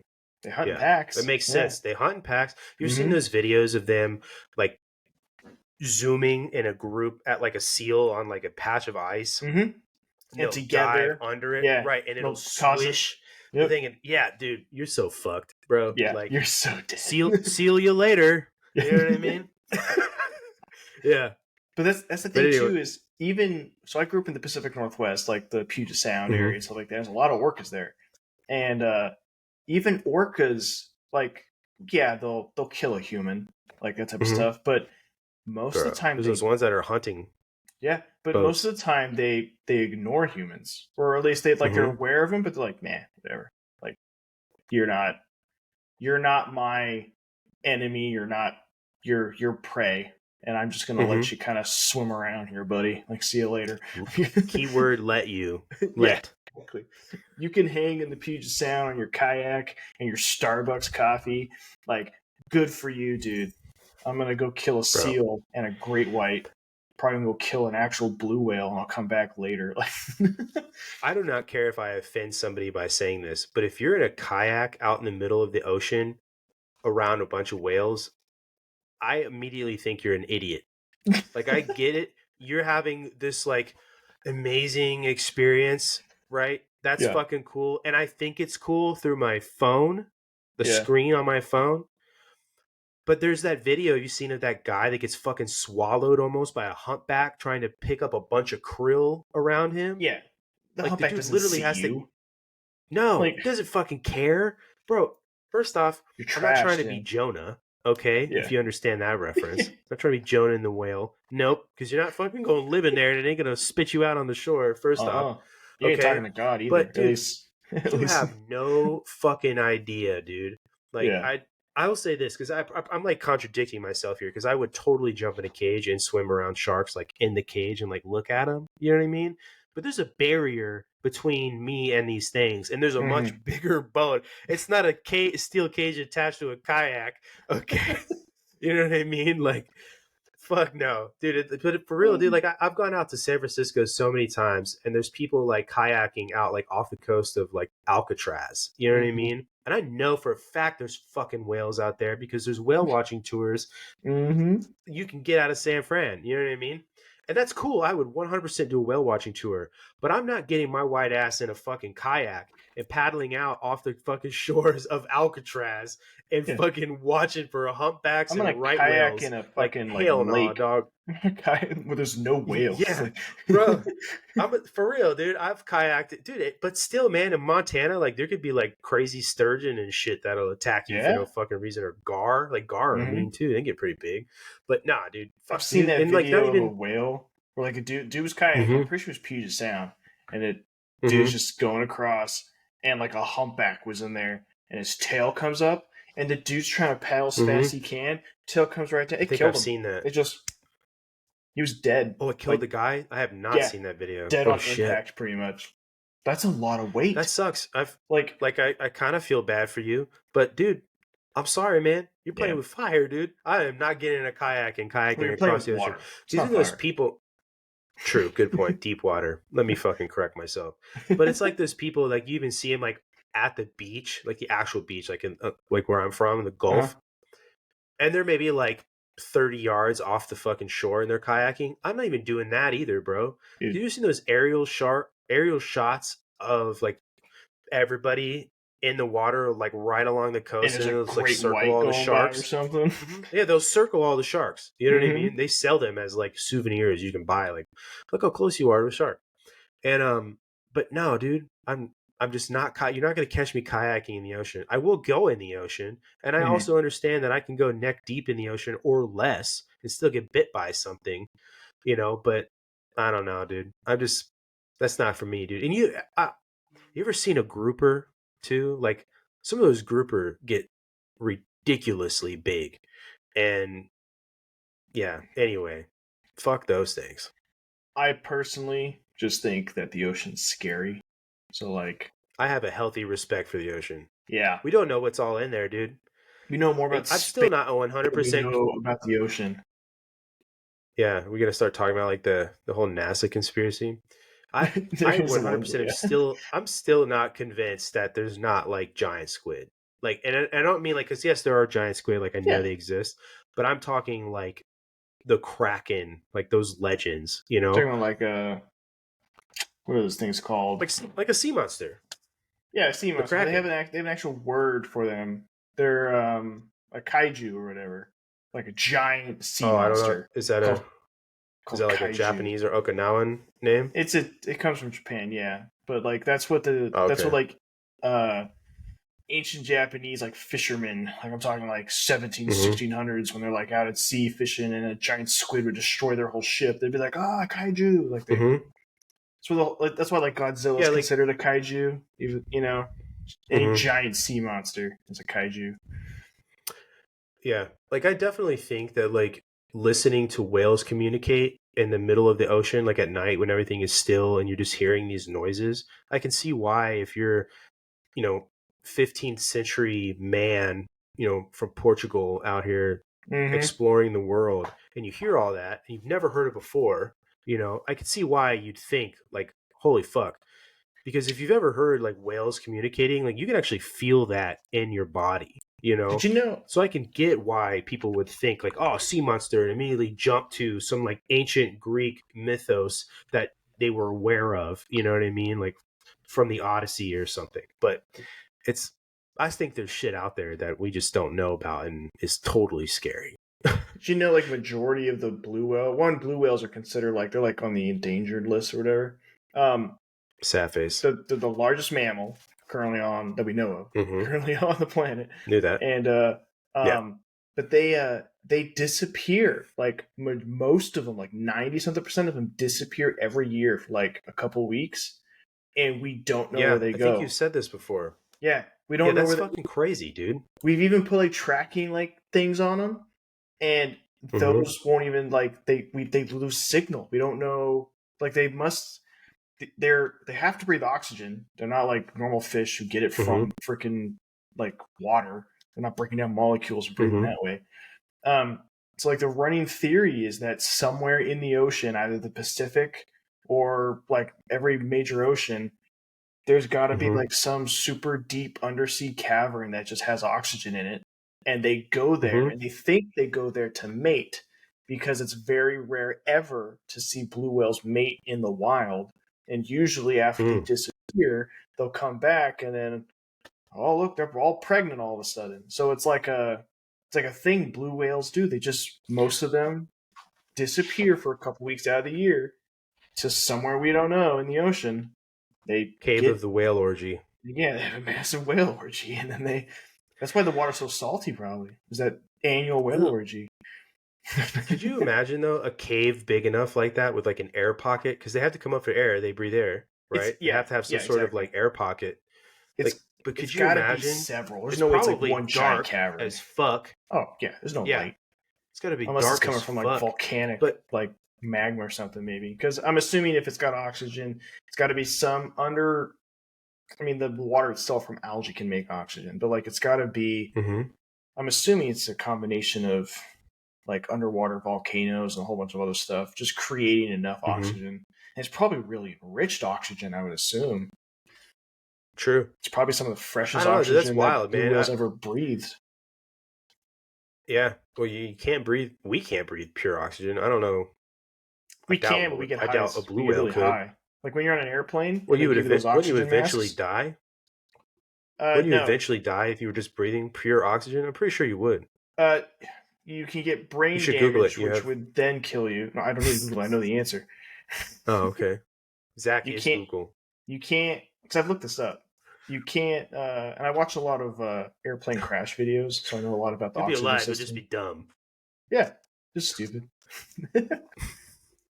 Is that what they do when you graduate from security forces tech school? They just pump a bunch of oxygen in the vents? Like pure oxygen? You just breathe your oxygen for 10 minutes? I'm ready. Speaking of oxygen and airplanes, when they're like up at 32,000 feet, there's no oxygen. There's not enough oxygen up there for you to breathe. That's why they drop so you can breathe. But the cabin only has about 20 minutes of oxygen supply. The pilots have several hours, like 8 to 10 hours of oxygen supply. They're on a different like thing. There's oxygen bottles like in certain like containers throughout, and they can last like another like 30-40 minutes. But there was a famous airline crash. It was like Athens Air or whatever's happened in Europe, and the plane wasn't pressurized properly, so when it got up to like 32,000 feet, there wasn't enough oxygen or whatever, and the pilots didn't notice because they thought everything was running like normally, and they were getting like headaches and stuff. And what you're supposed to do is you're supposed to, you don your oxygen mask, and then you're supposed to go down to like 10,000 feet immediately. It's why there's only like 20 minutes for like the passengers, because you should be able to get like 10,000 feet in like 4 or 5 minutes if you just do it. So that's what they're supposed to do. And then they're supposed to just land immediately and keep everyone alive. There was an Athens Air aircraft. Pilots didn't notice. They didn't put on their oxygen masks, and they passed out. And then eventually all the passengers, their oxygen ran out, and this plane was just a dead plane, and it was flying on its own with like autopilot and everything, and it was intercepted by like it wasn't like U.S. military, but it was intercepted by U.S. military aircraft because they were like, "Yo, dude, like respond," and it eventually crashed, but it crashed. One of the flight attendants had an Okay. oxygen bottle and was like using all of them, and they got this all from the black box recording too. So like he was the last dude alive on this plane of everyone dead, and he just was like cycling through oxygen bottles to try to stay alive. And he actually was able What to the break. fuck? He was able to break into the cockpit, and he tried to land it, but he didn't know how, and he crashed into a mountain. Yeah, Bro, is there no communication like that flight attendants have the ability to like communicate to like a air traffic control tower or something? the only way To to just communicate air say traffic that like, control hey, holy is in the shit. cockpit. That's why so MH370, Mm-hmm. the main running like probable theory, right? That Okay. razor thing, I can't remember, was it when the Occam's most, razor?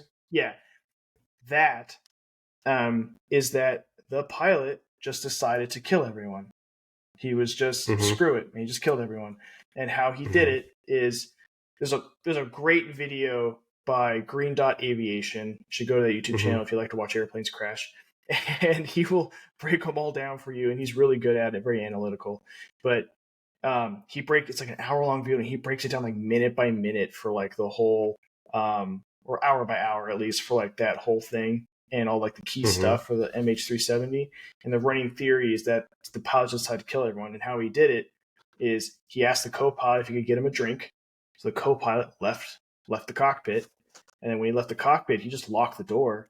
Now there is a keypad that the co-pilot could get back in, but it can be overridden by the person in the cockpit in case like an enemy person knew the Emergency. Mm-hmm. keypad, right? So it just kept getting overridden. And the reason why that's the main running theory is when he was turning, the aircraft turned and it was going like over like a certain town. The Mm-hmm. co-pilot's cell phone pinged a tower, and they determined that the Mm-hmm. only way that that could have happened is if the co-pilot one had his phone out, had it trying to connect the data, and was like during that turn was up against the window like doing his damnedest to like get a signal. So the idea is that the No co-pilot realized shit. that the pilot took over, everyone's dead on the plane because he depressurized the cabin and he's using his own Mm-hmm. oxygen. Co-pilot knows the oxygen bottles are, so he's like probably on his like last one or second to last one. So he's sitting there Mm-hmm. trying to get a signal to like help me, but he didn't. And so then the actual pilot just kept flying. He's flying a ghost plane because everyone else is dead, and he just Mm-hmm. took it off into the Indian Ocean. Jeez. That is Yeah, crazy they've never found the wreckage or anything like that of it though. they found pieces of it up on um like Not the like the majority of it though, I mean. yeah, Like enough to no, like do like some sort of like autopsy or yeah, it's in um where it eventually ended up is in such a like remote location of the world they'll never find it. mhm. It's gone forever. Yeah, well I'm sure. Especially now with all the time that's gone on. Yeah, it's been But like yeah, no, that's a pretty a long crazy. I've heard time. some pretty wild theories, even like alien abduction. Yeah, But I don't there's know. like that I don't video of think like that's two true for orbs sure. following it and like disappears, and it's like okay, sure. Hmm. To me, it's just like if you're traveling this far to get here, this far, or like you figured out how to like quantum leap here or some shit, Yeah, why the fuck are you just hijacking, kidnapping aircraft? You know what I mean? Like I don't know. That doesn't make any fucking sense. could be a But senior prank for the alien civilization. yeah, I mean, how many times as a kid did you like get a stick and let an ant walk up onto it and just like walk away with it? Like you just abducted that ant. Here's You know what I mean? I've seen a funny video where I'm it's just like saying, like that's it. it's true. Yeah, I seen a video where it's like this guy put down like a piece of bacon or like a Twinkie or something next to like one Mm-hmm. ant, and the ant like oh yes. So then the ant leaves like to go tell all the other ants, Mm-hmm. and he removes the food, right? So he's now gone. So then all the Oh, ants like a couple minutes later, all these ants show up and they're all moving around trying to find it, and he's like, "Ha, that ant's always going to be known as a liar of the clan." oh man. I wonder if there's some sort of like ant system where they're like, dude, it's fuck like a Ted, judiciary bro. system. He's like, how did I come back with that delicious piece? Of You're just a Twinkie. liar. There wasn't. I know, right? Yeah. You're just a liar. That yellowy sponge cake. Doesn't We'll never have exist. it again. Yeah. He's a phony. It's been rumored in our scripture, but we've never seen it. Like... Right, exactly. The Church of Ted's Twinkie. Ted the Ant. He gets like Whose turn executed. is it, bro? Is it It my is turn? my turn, I think. I've asked 2. I've asked 2 as well, so it is your turn. Is it? Okay. Yeah, because you went first. All right. True. All right. Let's see. My question to you is, I'm trying to think if I should go funny or if I should go more serious. I think I'm going to go funny. Okay. I'm going to go funny. All right. This is like a quick would you rather. We'll see where this one goes. Would you rather sleep with a super passable trans woman, right? Like you had no idea they were trans when you saw them, okay?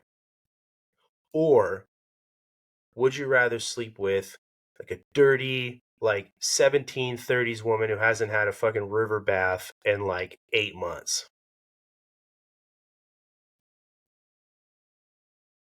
So super clean. There's a big pause.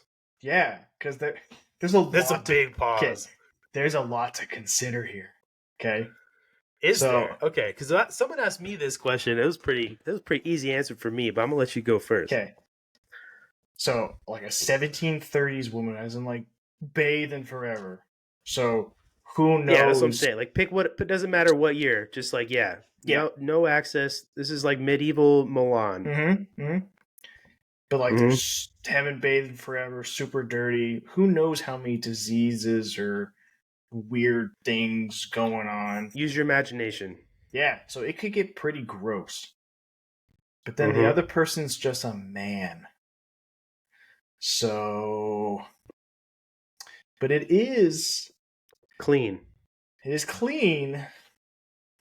And it is it's like factory made. It's not like natural made. So it's probably like It didn't necessarily specify like pre or post op. Let's go with pre. So it's pre-op? So it's got Let's a do big both answers. Well, both answers I'm going with the evil woman. There's a hog there.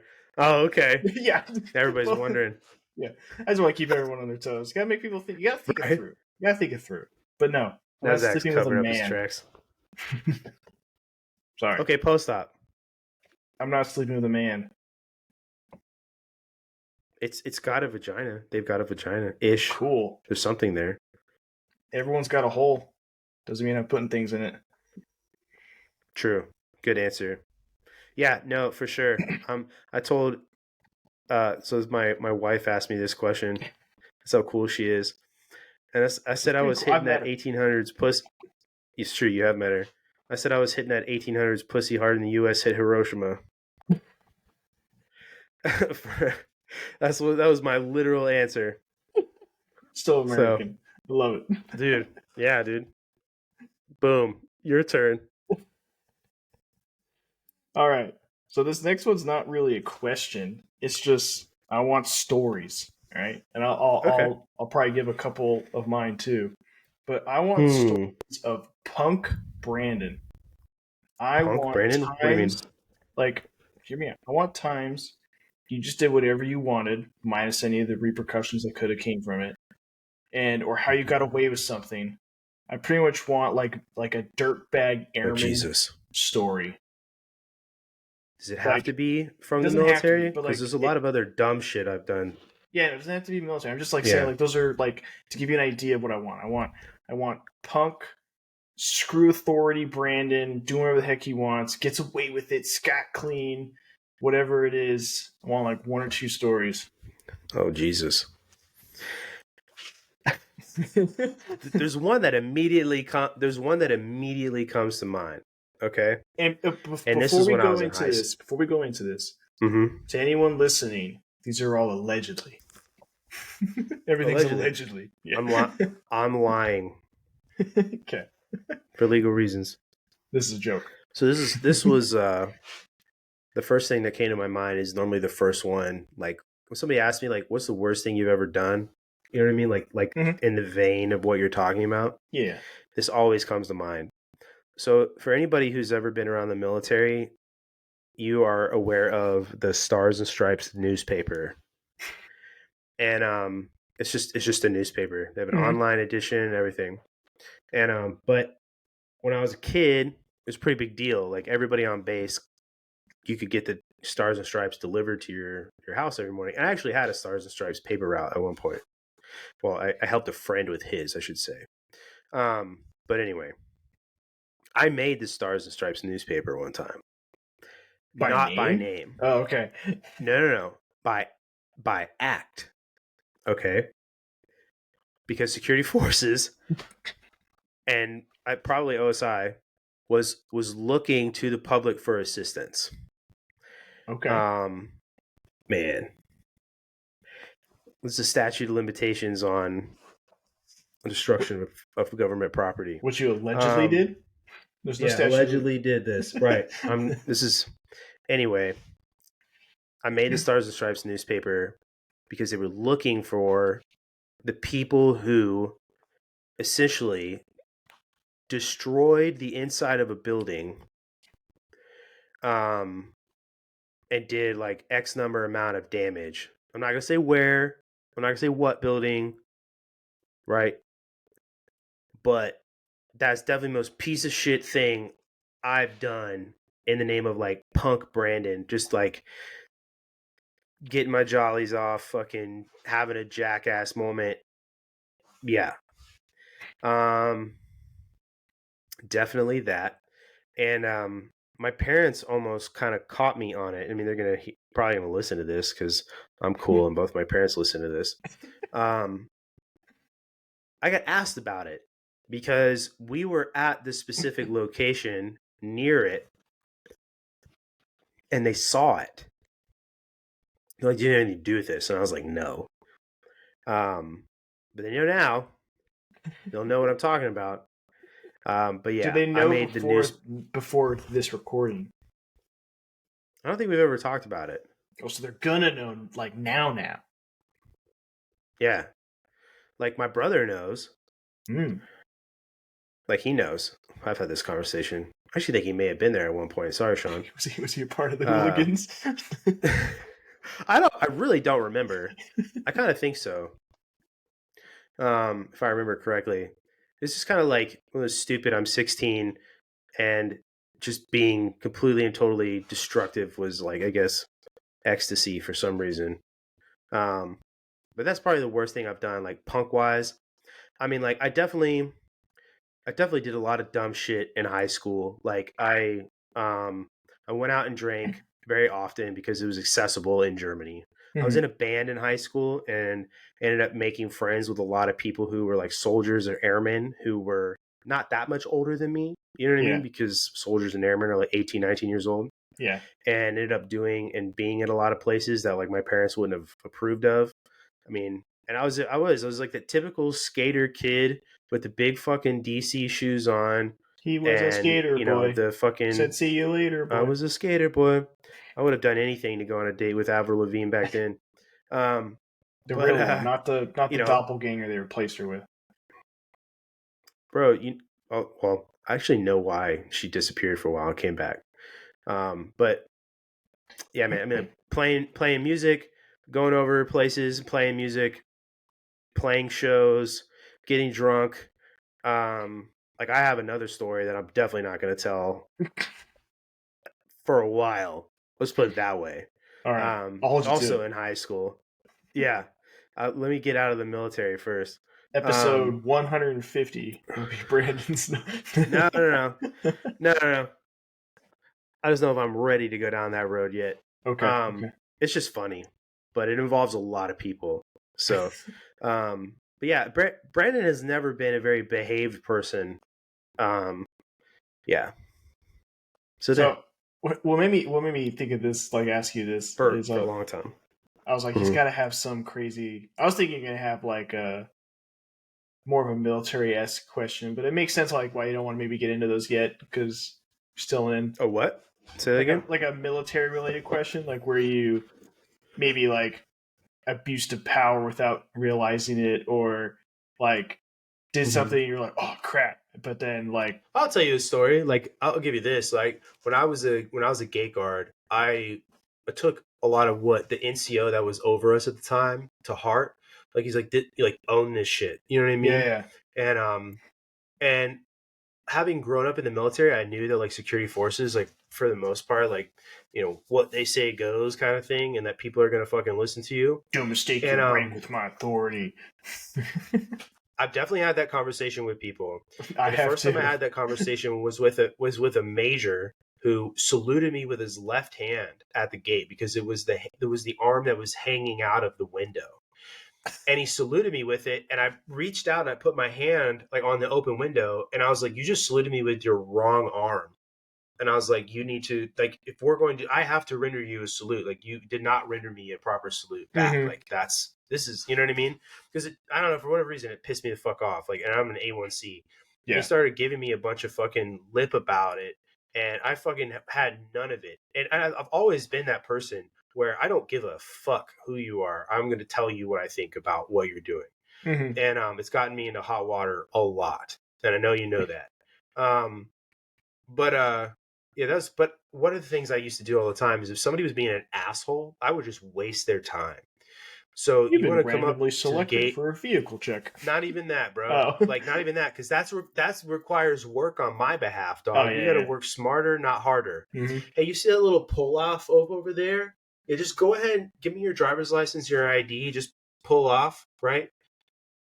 I'll come get you in a minute. I'll be right And I with would you. wait like yeah, I would wait like 30 or 45 minutes and do absolutely nothing but check IDs and go and give them their shit back and tell them they were good to go.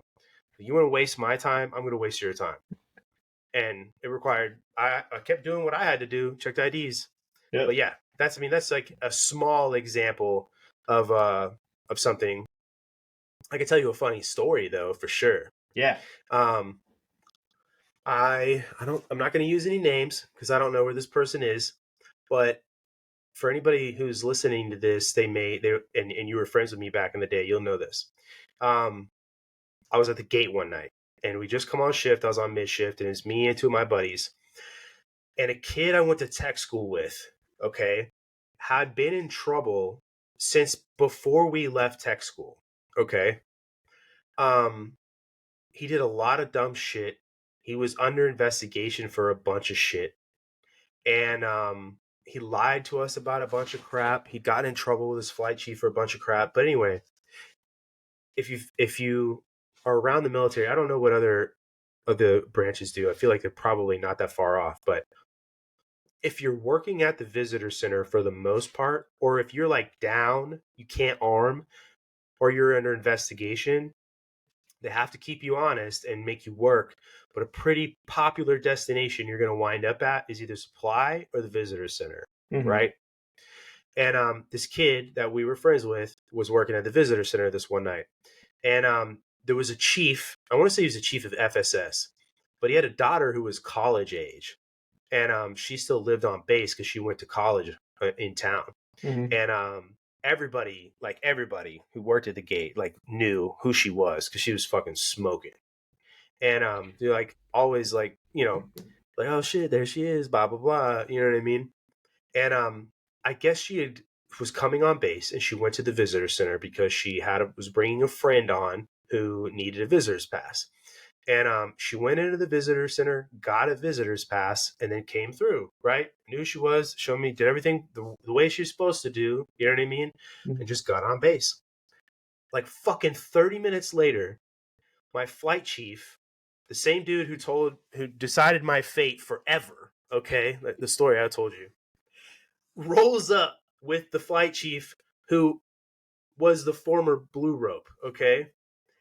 And they were like, I want to know what the fuck is going on up here, And I'm like, I have no idea. We're all like, what are you talking about? You know what I mean?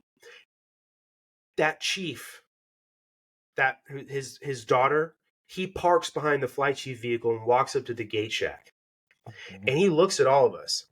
And he's like, which one of you sent my daughter pictures of your dick? And we're like, what? We're like, bro, no, none of us. Like, Whose like, number what is the this? fuck? Yeah. Not a single person. Exactly, dude. Okay. So he's like, she just went and got a visitor's pass. And we were like, those are issued across the street.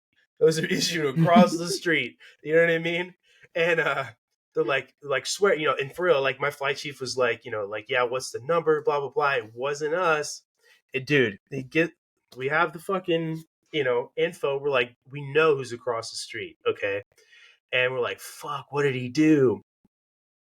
This dude has to collect all their information, right? Like Yep. contact info, where they're going, Mm-hmm. how long they're going to be there, all that shit, right? Thinks it's a good idea, okay? And mind you, he's married too, all right? Gets this chick's information, thinks this'll get me in with her, goes into the visitor center bathroom, takes a picture of his wiener, okay? Several, and sends it to her. She gets these unsolicited dick pics, Mm-hmm. okay? Which I'm pretty sure is a crime. Maybe I don't know if it was back then. I'm pretty sure it is now, and it should be. And she goes to her dad, the chief, okay? And she's like, "Oh my god!" Ah. I don't know what the fuck she said, Yeah. but he's like, "What the fuck?" You know what I mean? And Oh yeah. yeah, He went right to the security forces B-Doc. that's literally what he did. Yeah. And Then he got yeah, I, escorted to the scene of the crime. no, he did. And the end of this story is about fucking 20 minutes after they walked across the street and went into the visitor center. Them and Airman Snuffy come out in handcuffs, and he gets put in the back of the flight chief's vehicle. Radio silence, processing this person. Mm-hmm. And yeah, that was the final straw for this person amongst many straws. Let's put it that way. It was like that bag of 200 straws at the grocery store. This was the last one. We Yeah. had there was an airman at one of the bases I was at who, people come through the gate and you get all their information. You scan with D-bids and you know their name, all this type of stuff. He would Yeah.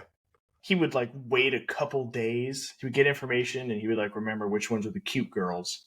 He'd like take a picture of the D-bids thing and then he'd wait a couple days and he would Which like, is illegal. yep, and he would like find them on Facebook or like add them Dude, or whatever, or like find their we Instagram and then chat them we had a up. kid like that too. And he was successful for a while until one of them finally was like, "This doesn't seem right," and then he got caught, and he's no longer in the Air Force. That was see you later. But like, yeah, it's like total. That's a bad abuse of power, all this type of stuff. Oh yeah, I have never done anything like No, that. I've That never is done that that either. is ridiculous. Yeah. All of my I'm gonna give three Huh. stories. One's real quick. One's Okay. kind You of made me little. think of something. So I'll go after you're done. Okay, so I'll do one. I'll do one. I'll do two stories, and then you do yours, and I'll do my Mm. last one. So, All right. I have a salute story. So, as Brandon knows, and probably most listeners knows, I can tend to be a very sarcastic asshole, or I'll do. No. I'll do what's called like belligerent compliance, where like I'll do what you Yeah. told me to do, but it's gonna be like not the way you Malicious wanted compliance. it. Yeah, malicious Mm-hmm. compliance. That's what it is. Belligerent compliance. And so at my first base, right, like, almost every gate has cameras looking at the gate, which is always annoying because they're always looking like at the defender, not the actual like entrance of the gate. So it's like that doesn't make sense, but Mm-hmm. whatever. So Defeats the purpose of it being yeah, there. you obviously have to It salute speaks every. volumes about what leadership actually cares about. You have to obviously salute every officer who comes through. Yada yada yada. Right. Yep. Well, we would get the Marines. They only salute if they have their cover on. They're not going to salute if their cover's off, and they don't salute when they're in their car. It's not a thing they do. So Makes sense. when they drive up and it's a captain in the Marine Corps, I would have to salute, and then they wouldn't, and then they would leave, and then I would just drop my salute or whatever.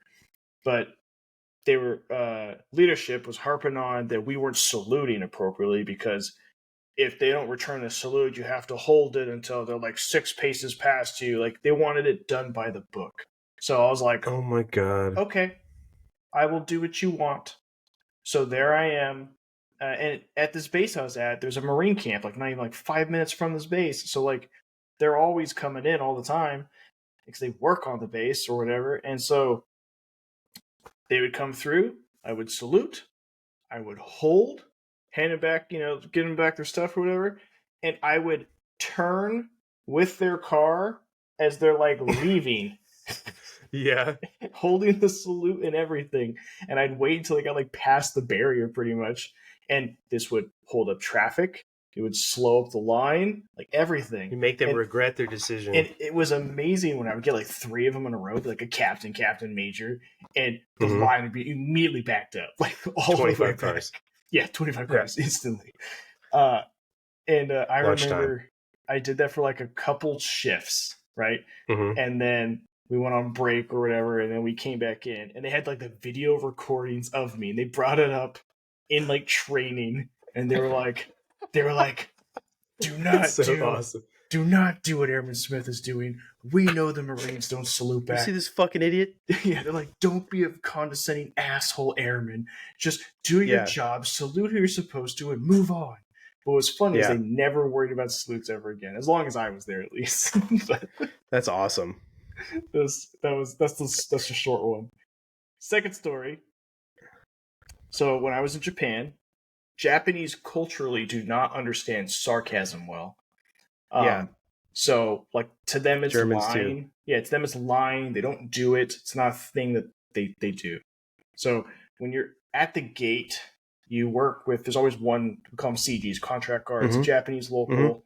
They have a gun and everything. They're just as certified as you are. And they're mostly there for actually like interpreter, because you don't speak Japanese or whatever. But the ones in Japan were great. They would actually work their full shifts and stuff, like because we'd rotate around. So great work with all type of stuff.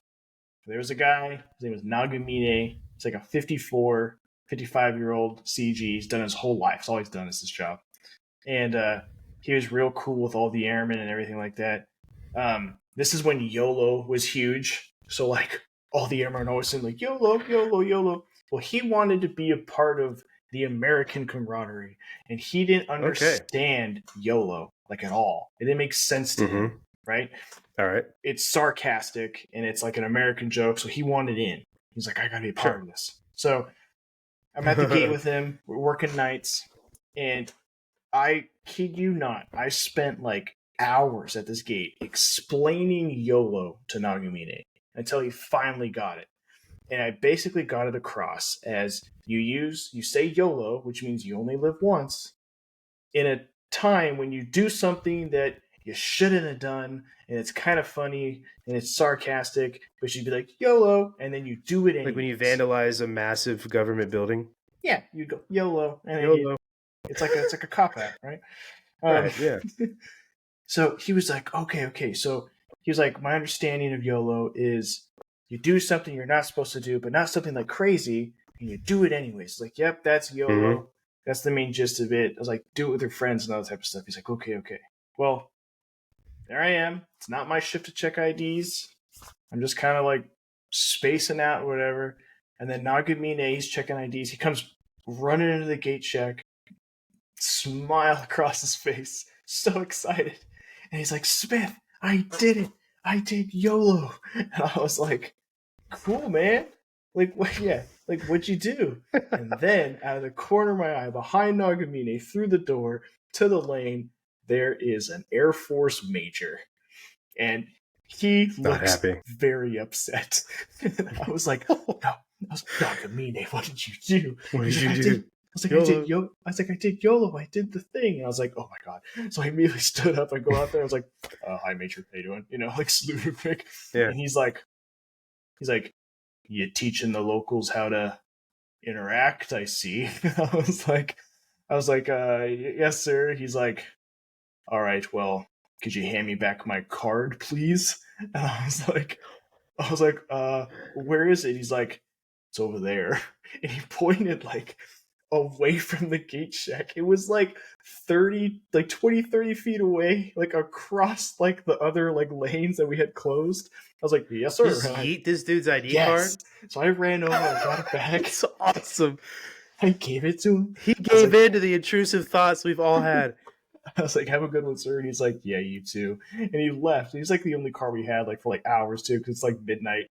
at like Yeah. 2 in the morning. And Yeah. I never heard anything from that major or anything. So it never left like that shack. He just understood what happened. And I look back at Nagumi and he was like, "What did you do?" Solid. And he was like, "I did YOLO. I Yeah, I you did. thought it'd be like funny if I did something that you're not supposed to do. You're not supposed to throw their ID cards." I was like, "No, Nagumi, Bro, he did it, man. I was like, "You are not." Hats off. Yeah. And so that's what he did. He said he checked the ID and then he went YOLO and he said YOLO to the major and he threw the card. And then he I came can't right. even imagine what this dude was thinking. Like, just like looking at his windshield, like, what? And then he came in super excited to tell me about it. And I was like, Oh, that's epic. I told him he did a great job. I was like, you did it. Good job. Don't ever do that again while I'm working with you. And he was like, okay. Yeah. Yeah. Dude, that's awesome. What's your, did you ever what's your play? story? Well, now I have two. Did you ever play the ketchup packet game No. at the gate? Mm-mm. So I used to have this like running like challenge rite of passage on my flight. And basically you had like a ketchup packet you'd get from like the shopette or whatever. And it was like little like Hunt's ketchup packets, or it could be a mustard packet or mayonnaise. But when you took someone's ID card, you had the ketchup packet like tucked up in your fingers. And when you gave them the ID back, you like would like graze your hand like over the top of the car, and you would drop the ketchup packet in the car and like hand them their ID back. And the challenge was to like drop the ketchup packet in the car without them knowing. And I was so good at this game, dude. Like I had a friend who had been in for like a year or so longer than me, and he was already a senior airman. And like if he got posted with me, like it had to happen like a couple times a shift. Like he would even ask like the patrolman, like, "Dude, you need to go to the shop and get Gresham a couple of ketchup packets." And I'd fucking drop them in people's cars. You know what I mean? Like I know it's so stupid, but like when you're out there for fucking 12 hours and it's negative 20 degrees out, you know, like you got to do something to entertain your sanity. yourself. Yeah. Yeah. Yeah. But I don't know. I love that game. It's so dangerous too. You know, like why the fuck you just drop a ketchup packet in my car? I've never got caught. I did see plenty of people get caught. Did you ever drop it in like thing a where like wing commander car or something? You ever get it like in a hard spot, like a high important person? No, I never did the wing commander, but I did do the SFG chief one time.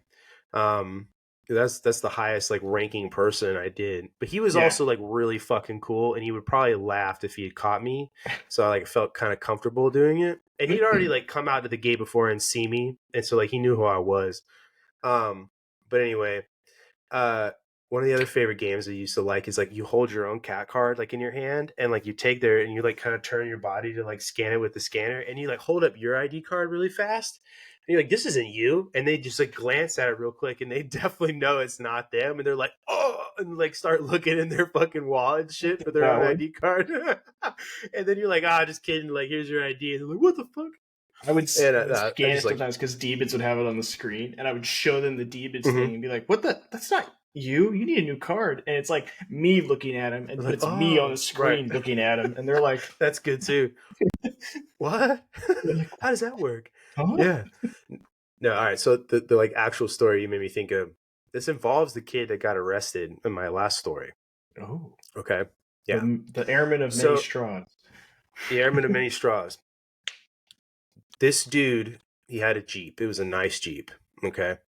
And he invited a couple girls from the state that he lived in to visit us. And they came up, and I actually only found out that they were there by like accident because he came through the gate with them in his Jeep, and he was on another flight. Okay. He was on like the night shift where we were the day shift, so we still had the same days off. And at this time for this story, he was still on flight. He comes through and he's like, "Oh man," he's like, and I was with my other buddy. He's like, you guys, you know, I rented a room at TLF for them. Like, you guys got to come over after shift and we'll like hang out," because he was like on leave. Yeah. And I was like the day before like our 3-day weekend. Okay. So like, fuck, I mean, I was like a single airman. I was like, fuck you, yeah, that sounds fun. A TLF room. Like, I know what those look like. You know what I mean? It's got a kitchen and all that shit. So we go over there, and like these chicks are definitely hoes. You know what I mean? And that's exactly why he like paid for them to come visit him, and he had no money to do it, but he did it. And so like we're all hanging out, and my other really good friend, he gets this idea. He's like, dude, let's just like go drive around the dub and show him where we work. And we're like, okay, it's like fucking 9-10 p.m. Okay, Wait, you just say and this go is how drive around the Gov? the dub, Oh, okay. the Okay, weapons storage area. got it. Okay, yeah, and it's like 10 p.m. or somewhere. It's like dark outside. Okay, it's like late too. And this should just show you just how fucking new I was. This is very much not allowed, and those are private roads, patrolled by private roads, right? So we get in his FJ Cruiser and start driving around, and like, he like thought that was like showing these chicks the where we worked, that like it was somehow like be impressive or something, I guess. So we drive all around the other side of base, past like the pond, and past like Cadam, which is where, for everybody listening, is where you go and fire. And we go to the back road and just start driving down this dirt road towards the WSA. And all of a sudden, this fucking Humvee just comes hauling ass up this hill at us, like coming, the opposite direction of us, and like stops. And like the spotlight like hits like the windshield, and we can see one of our friends, like we knew who he was, and he's just got this like fucking 249 pointed at us. Ready to And we're blitz like, you. oh shit, bro, yeah, like, oh shit, what the fuck? Because of course we're not like just being idiots, and didn't realize, like, I guess you can't do that. You can't drive on the road around the perimeter road around the WSA. You know what I mean? And anyway, we all got challenged and escorted, and they realized who we were. And of course, he offers up this completely and totally not valid explanation about pretty much trying to get some ass about why we were out there. Okay, and we get escorted back. And the patrolman that got escorted us back ended up coming to our flight like a couple months later. He's an awesome dude too. But he's like, you guys are fucking retarded. Don't ever do that again. He's like legitimately, he's like, I just talked to them out of fucking like arresting you. Like, he's like, you could have died, you fucking idiot, like, and like, oh my God, like what the fuck was I thinking, The women And impressed? not at all, dude. It scared the shit out of him. And Damn. like I didn't want anything to do with him, like, because like, I mean, this is like hose squared. And we're at our next training day, and we are literally the reason why there's training about this. Okay, and my flight chief, the one who used to be a blue rope, like in a very cool moment, okay, was like, yeah, don't be like those fucking dumbasses in the front row and take your fucking ass around the WSA or something like that. You know what I mean? He's like trying to get some fucking pussy. And like turned around and looked at him, and he's like looking down at us. Is not the reaction. I totally like was expecting to just get fucking demolished, because I had seen him demolish people. And like this I know we're like just totally telling stories, but I feel like people enjoy that kind of shit. But Yeah. there was this kid on my flight. His name was Jones, but it's a different Jones than the one I told you in the story about before. And we're in the morning before posting. You're supposed to pick up vehicles for like posting reasons, and you need an exact number to fit the exact number of people you need to post with. It's very important, right? And we're missing one. And everybody in the morning, like the night before, you sign your name on the roster. You acknowledge too that you're responsible in the morning. You pick a vehicle up, right? And we're missing two. And he's like, who didn't get a vehicle? Like turn around, like yelling at everybody in the armory. This kid took his life into his own hands, turned around and looked at him, and goes, "It was me," like that. Like, what are you gonna do about it, bitch? You know what I mean? Like, just like that. And I watched this guy like Jekyll and Hyde. Okay, like it was like the campaign hat. This is like etherealized on his head, full knife hand, like it looked like the sharks like coming up out of the water on Shark Yeah. Week. You know what I mean? Yeah. He's like, "What the fuck, you fucking motherfucking piece of fucking shit!" Just teed off, and he walked this dude all the way around like the armory, like what as he was like leaving, and just fucking yelling at him. And when he came back, and he's like got the vehicle, and he's like sets the keys on the fucking armory counter. He's like, I'm not fucking done, you fucking piece of shit. Like fucking just did it. Ah, man, Just so chasing many him. ass chewing stories. Oh, dude, he was walking him around like, fucking get the fuck out of here, like We had that, a just yelling at him. we had an airman Prados in tech school. He actually got kicked out of the Air Force in tech school because he was such a problem. He was a guardsman too, like not active duty or anything. And our our our tech school instructor, Staff Sergeant Gonzalez, I think. Is either Gonzalez? Yeah, I'm pretty sure it's Gonzalez. Fired up, dude. Like, dude was always like yelling, always like super A-type personality. Always like, if you were whispering something, he just assumed you were talking shit about him. So he just interject and like interrupt you or whatever. And just always in everyone's business. Well, he was ripping into Prados because like Prados failed like his second test that week. So we're all sitting there and he's just ripping into Prados. And Prados just goes, man, screw this. So he just leaves. Like, that doesn't happen normally. But he just leaves the training classroom and starts going down the hallway, and like there's windows you can see out into the hallway, and Staff Sergeant Gonzalez just is just following him, yelling at him. Like it was just like Prados is just still going, and you can hear Sergeant Gonzalez like in the hallway, and you can like follow them where they're going, like because you know the building layout, so you can still hear them. And then we get like a little faint, and then it went away, and we're all just sitting there, and the other instructor's like, well, that was interesting. And he just like continued to teach or whatever. But then it came back. You could just start hearing it again. And then Prados came back in, and Prados is like super irritated. You could tell because like this guy won't leave him alone. He just keeps like knife handing him and yelling at him wherever he goes. And Prados finally like goes, all right, enough. He just screams. And then Prados just sits down on the floor. And Sergeant Gonzalez just continues to, he just keeps going and going and going. And it went on for like, I feel like 10, 15 minutes. It just didn't stop. Jesus. Yeah. And yeah, we didn't see Prados like after that week. Like he was gone. But like, it was like, Jesus Christ. Just followed him everywhere. Prados told one of his buddies that like he went into the bathroom and like went to a stall, and the guy was still yelling at him like on the other side of the stall.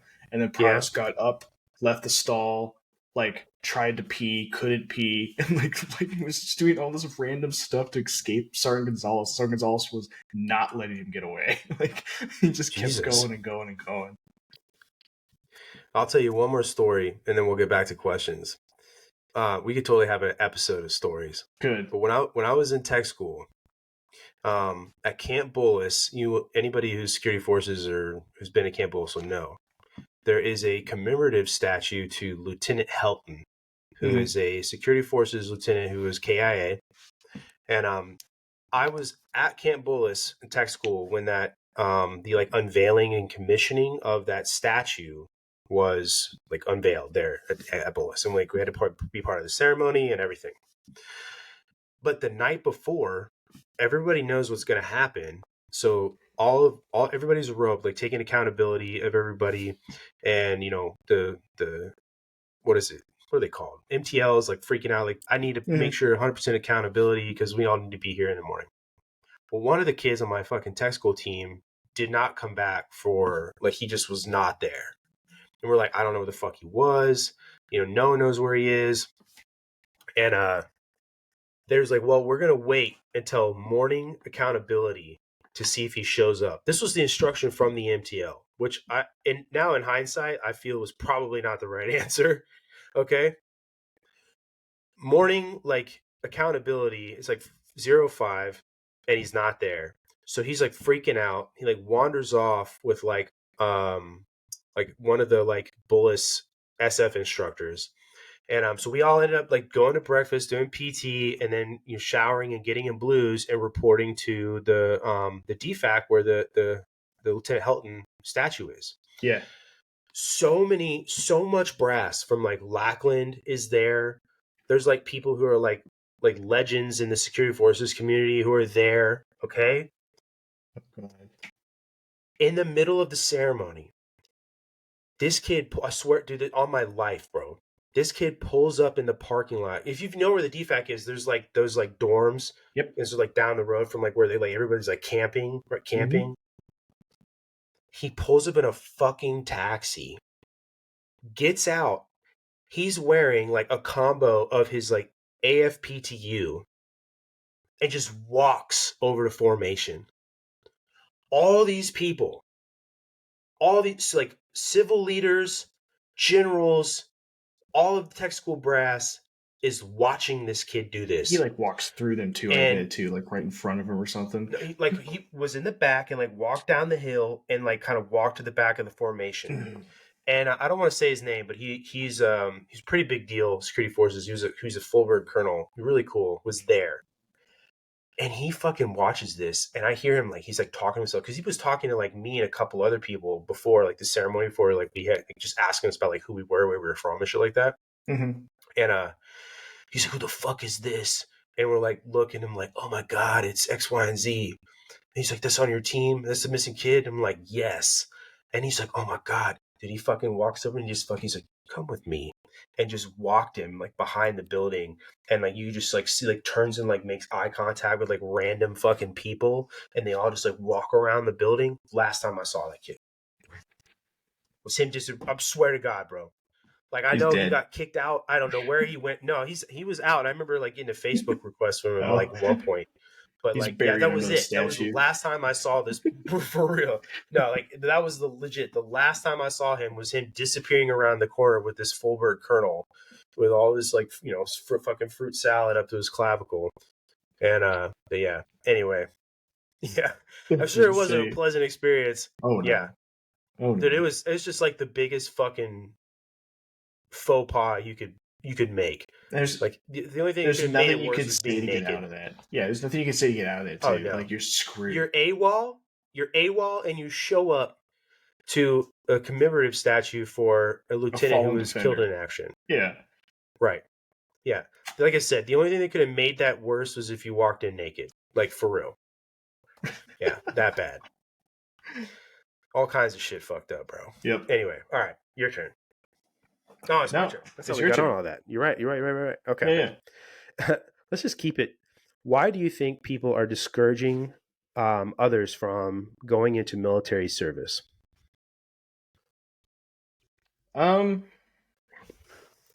So I have seen that. So in my time in recruiting, I actually very rarely ever came across someone saying like to someone else like, "Don't join the military," because it was honestly Mm-hmm. usually like it'd be like grizzled Marines who'd be like, "Don't join the Marine Corps, join the Air Force." Like that's usually what you'd Mm-hmm. get or whatever.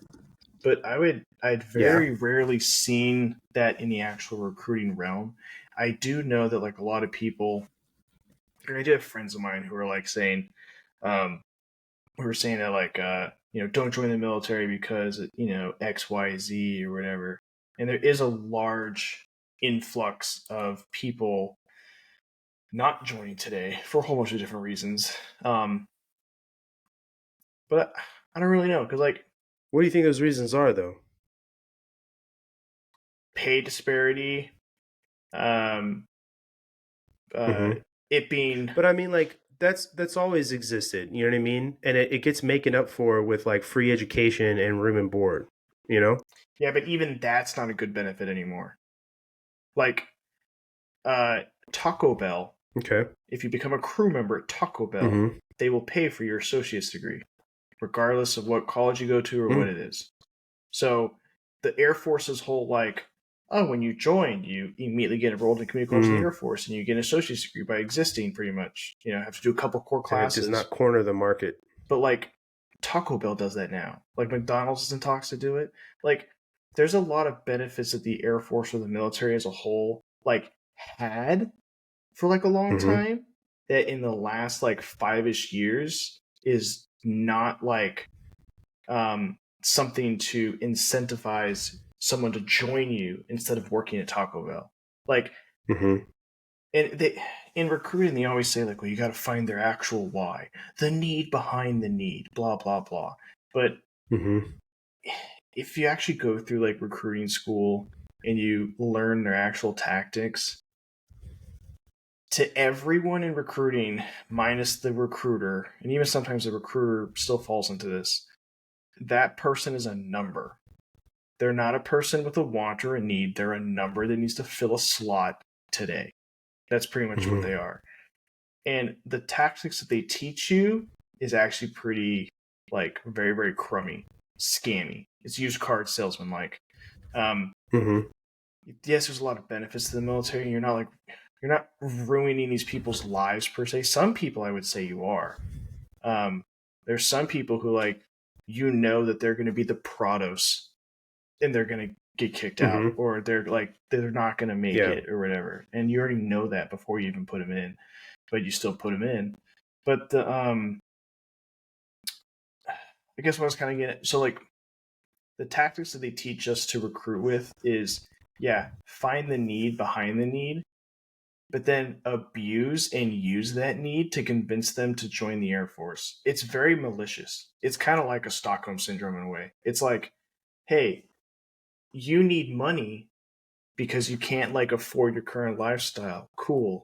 Well, we'll pay you this amount of money and your bills will be typically less because you'll be in the dorms. You got to worry about rent. You don't got to worry about utilities, like all this type of stuff. You don't got to worry about food. So the money that we pay you is all pocket money, which is not a lie.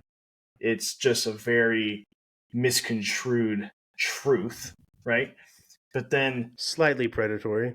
Yeah. But like when you finish that, and then all these applicants like deepest, darkest like desires and secrets typically, like you know a lot about them, but they know almost nothing about you.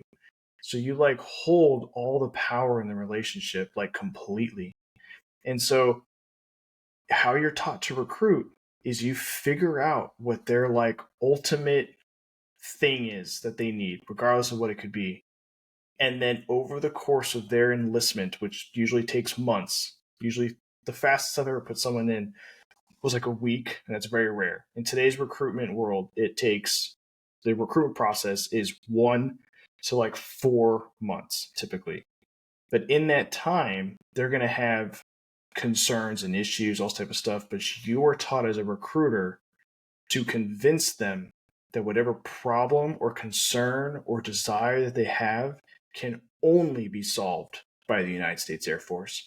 There is no other way that they can do it. And if they even bring up of another option, you super downplay it. You make them seem like an idiot for even thinking about it. And you just twist everything they say to back to, it's the Air Force. It's the Air Force. It's the Air Force. Like that. I hate recruiting.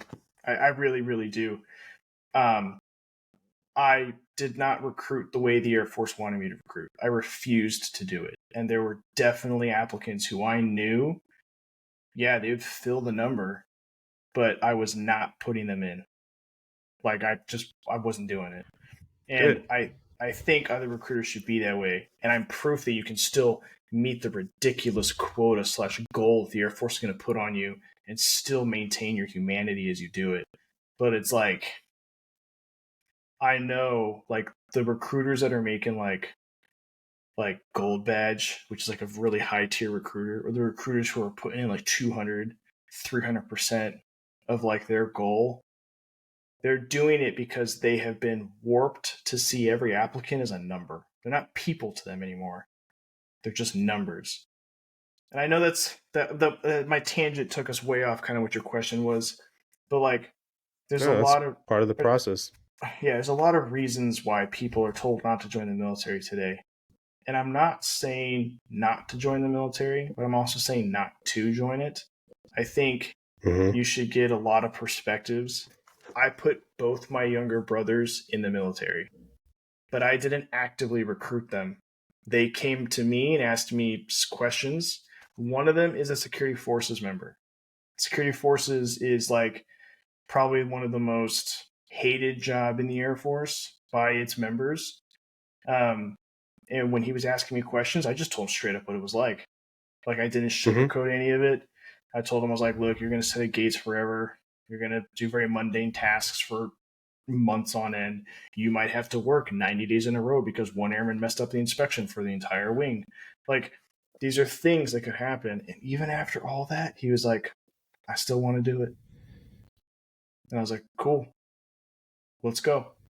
And I've supported him and helped him and with that the whole time. And he's a great airman. He's a I think great that's one of the defender. things.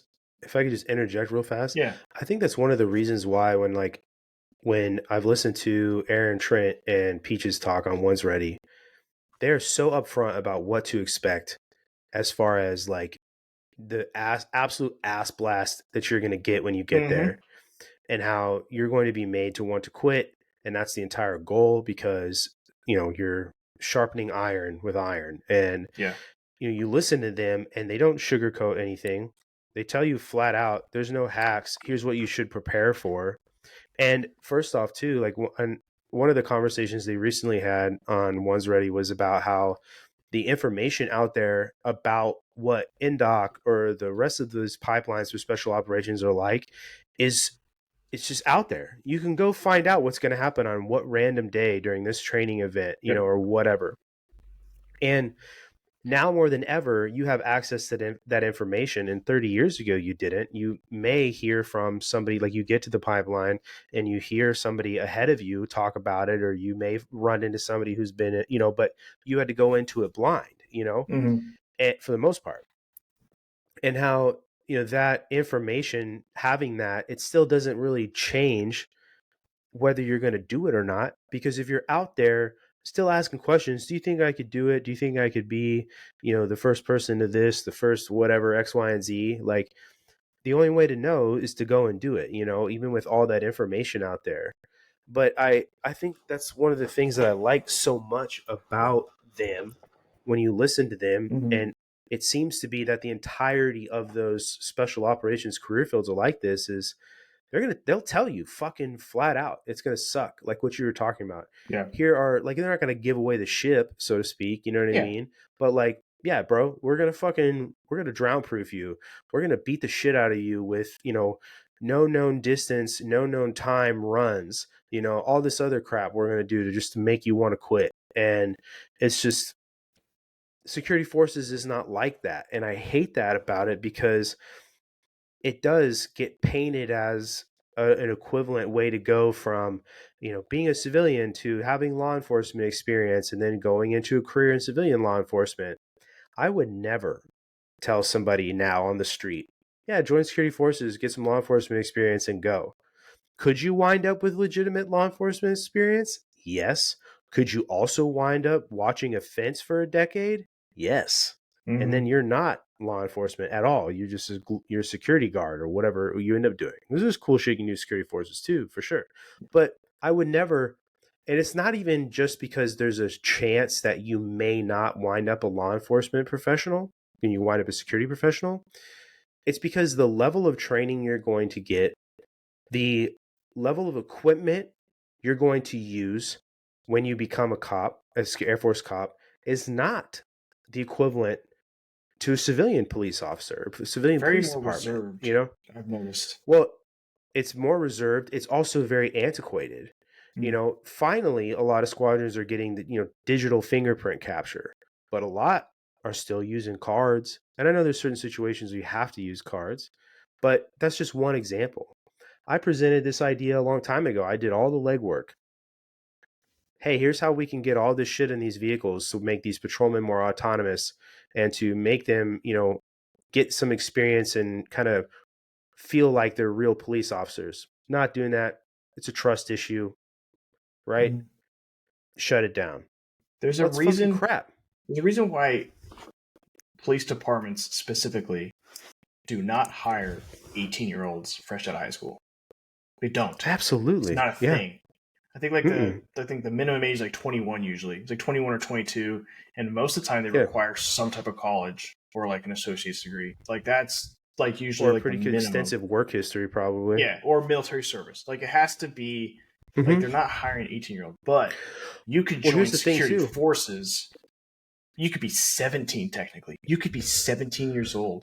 Because I put in a kid, he didn't go security forces, but I put in a kid who graduated a year early. He joined at 17. If he went security forces, he would have been like 17 and a half years old, driving around on a base with a gun, being the cop. Like that's a realistic possibility. So It like is. I the mean, and let's be fair too, right? Like for the most part, if you're that old and you're a brand new airman, you're not a patrolman. You're doing all these true. other things before you do that, right? But it could happen, like you said. You don't know what I was getting at there with that there is like so my buddy, my high school friend Frankie, he's a cop. Works like Mm-hmm. North Idaho. He's a deputy. That dude in one shift will draw his gun several times. Like That's crazy. several times. Most cops do. Most cops will draw their gun 10 to 15 times a shift. It's just like what they're dealing with. But unlike in security forces, you draw Mm-hmm. your gun, there better have Yeah. been like a life or death, like super dire, like the president's about to die and nukes about to be stolen, like consequence to Godzilla's that. coming. Yeah. And I think that's what I was getting at, is you have a lot of very young individuals in security forces who are not ready for, I guess, the maturity level to be a cop, regardless of how the Air Force thinks they've trained you to that point. I don't care. Mm-hmm. You're not thinking well enough to be in the law enforcement like aspect. And I've argued, so the security forces used to be split. It went Mm-hmm. joined like that, Well, like what? they're going to do it again, though. Yeah, and I think they That's the should. plan. There should Agreed. be a distinction split, and I would Mm-hmm. argue the law enforcement side is not it should not be a job you can come in right in as an 18-year-old. I don't think you should. It should be like an OSI position or chaplain assistant. It should be something that like you come into security forces and you're the security, and once you've proven that you're not an incompetent retard, you can apply to be the cop shred, and Yeah. then that's your job. Yeah. I mean, that's a decent filter, I'd say. Um, Mm-hmm. I could think of some other things to like kind of improve, like maybe build on that, I guess. But Yeah. yeah, I mean, you kind of brought up another point too, is that the the sort of like trust that you're going to give somebody to go and do that job 9 times out of 10 doesn't exist anyway, you know? And so you're not going to get a very even spread on what sort of responses you may get or things you may end up being at. Mm-hmm. And because of that, there are so many people who just don't have experience, even when you get to, become an NCO or a senior NCO. I'll say this, man, like just by virtue of where I've had the privilege to be stationed, I have a lot of experience, but that is just random. It happened Mm-hmm. because of the luck of the draw, you know? Yeah. I would We argue my had, career has been very lucky with the opportunities and places I've been right.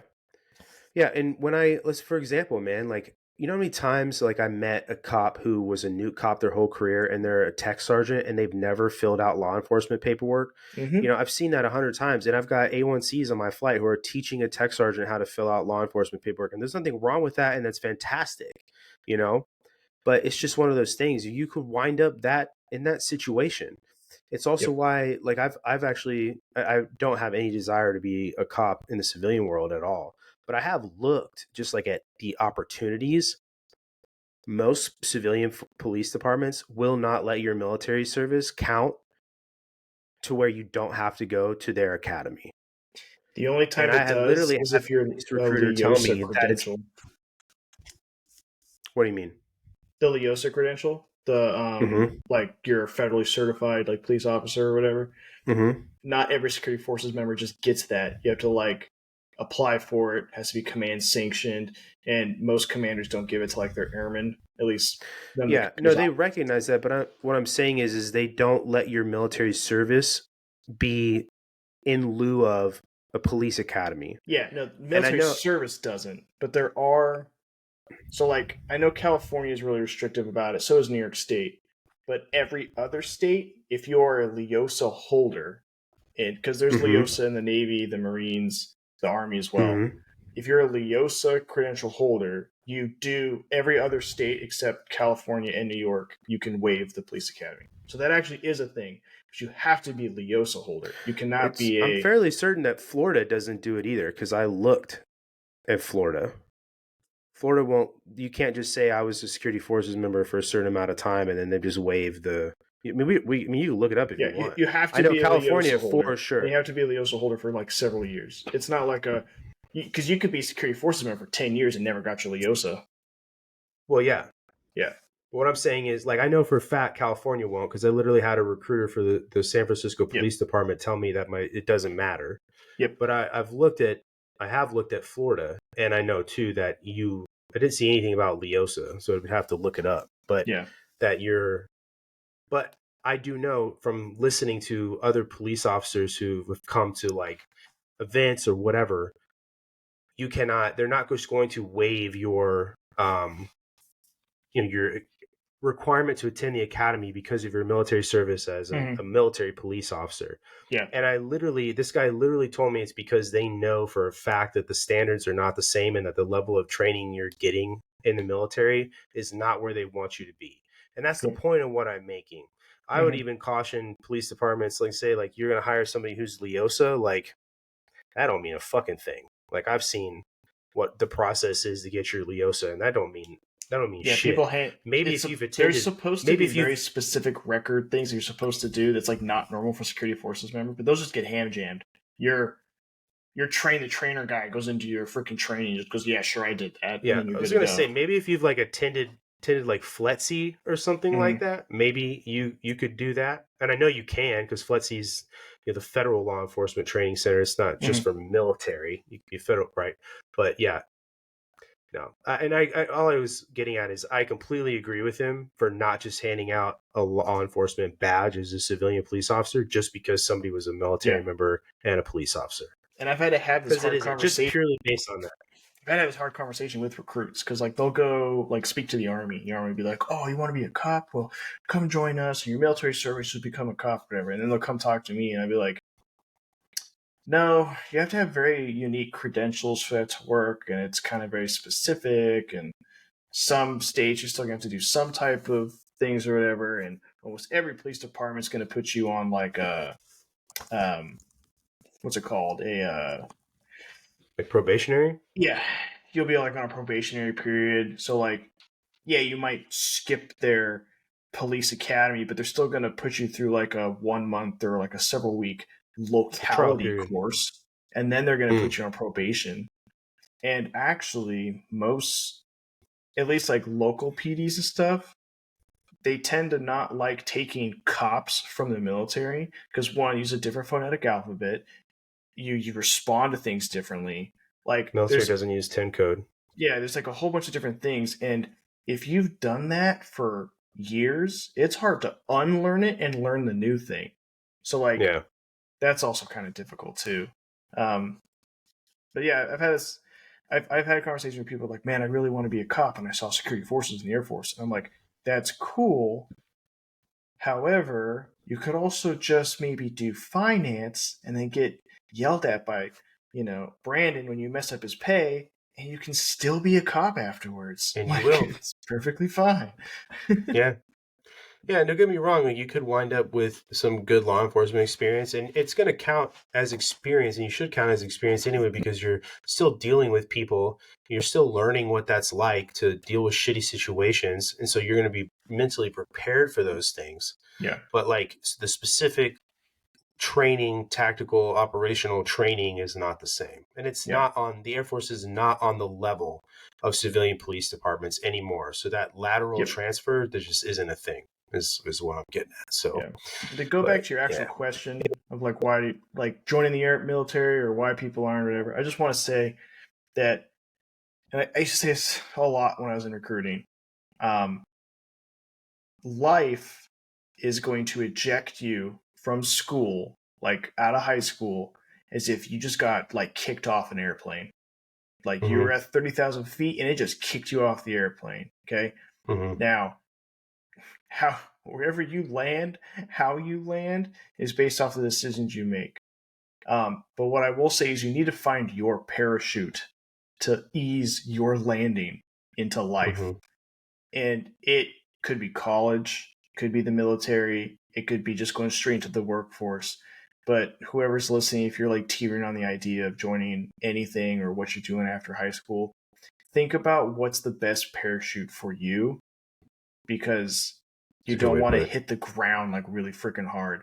And you also look into stuff because you don't want to put all your stuff into one parachute, because I've had a pretty good Air Force career.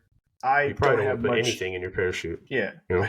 I don't have much ill will towards the Air Force or whatever, but I know of people who have not had a very good Air Force career, and it's ruined their lives, like, because the Air Force can be very invasive into your personal life and a whole bunch of other stuff.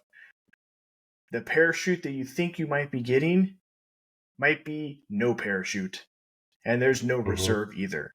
So just do the due diligence to look everything up. Is the military for everybody? No. Does it have pros? Yes. Not meant to be for everybody.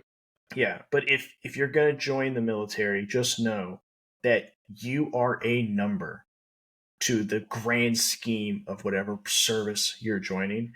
You might be a person or a friend or a coworker to like your local like unit or your flight or whatever. But in the grand scheme of things, you are a number. And the Air Force and any other branch is going to get everything they can out of you.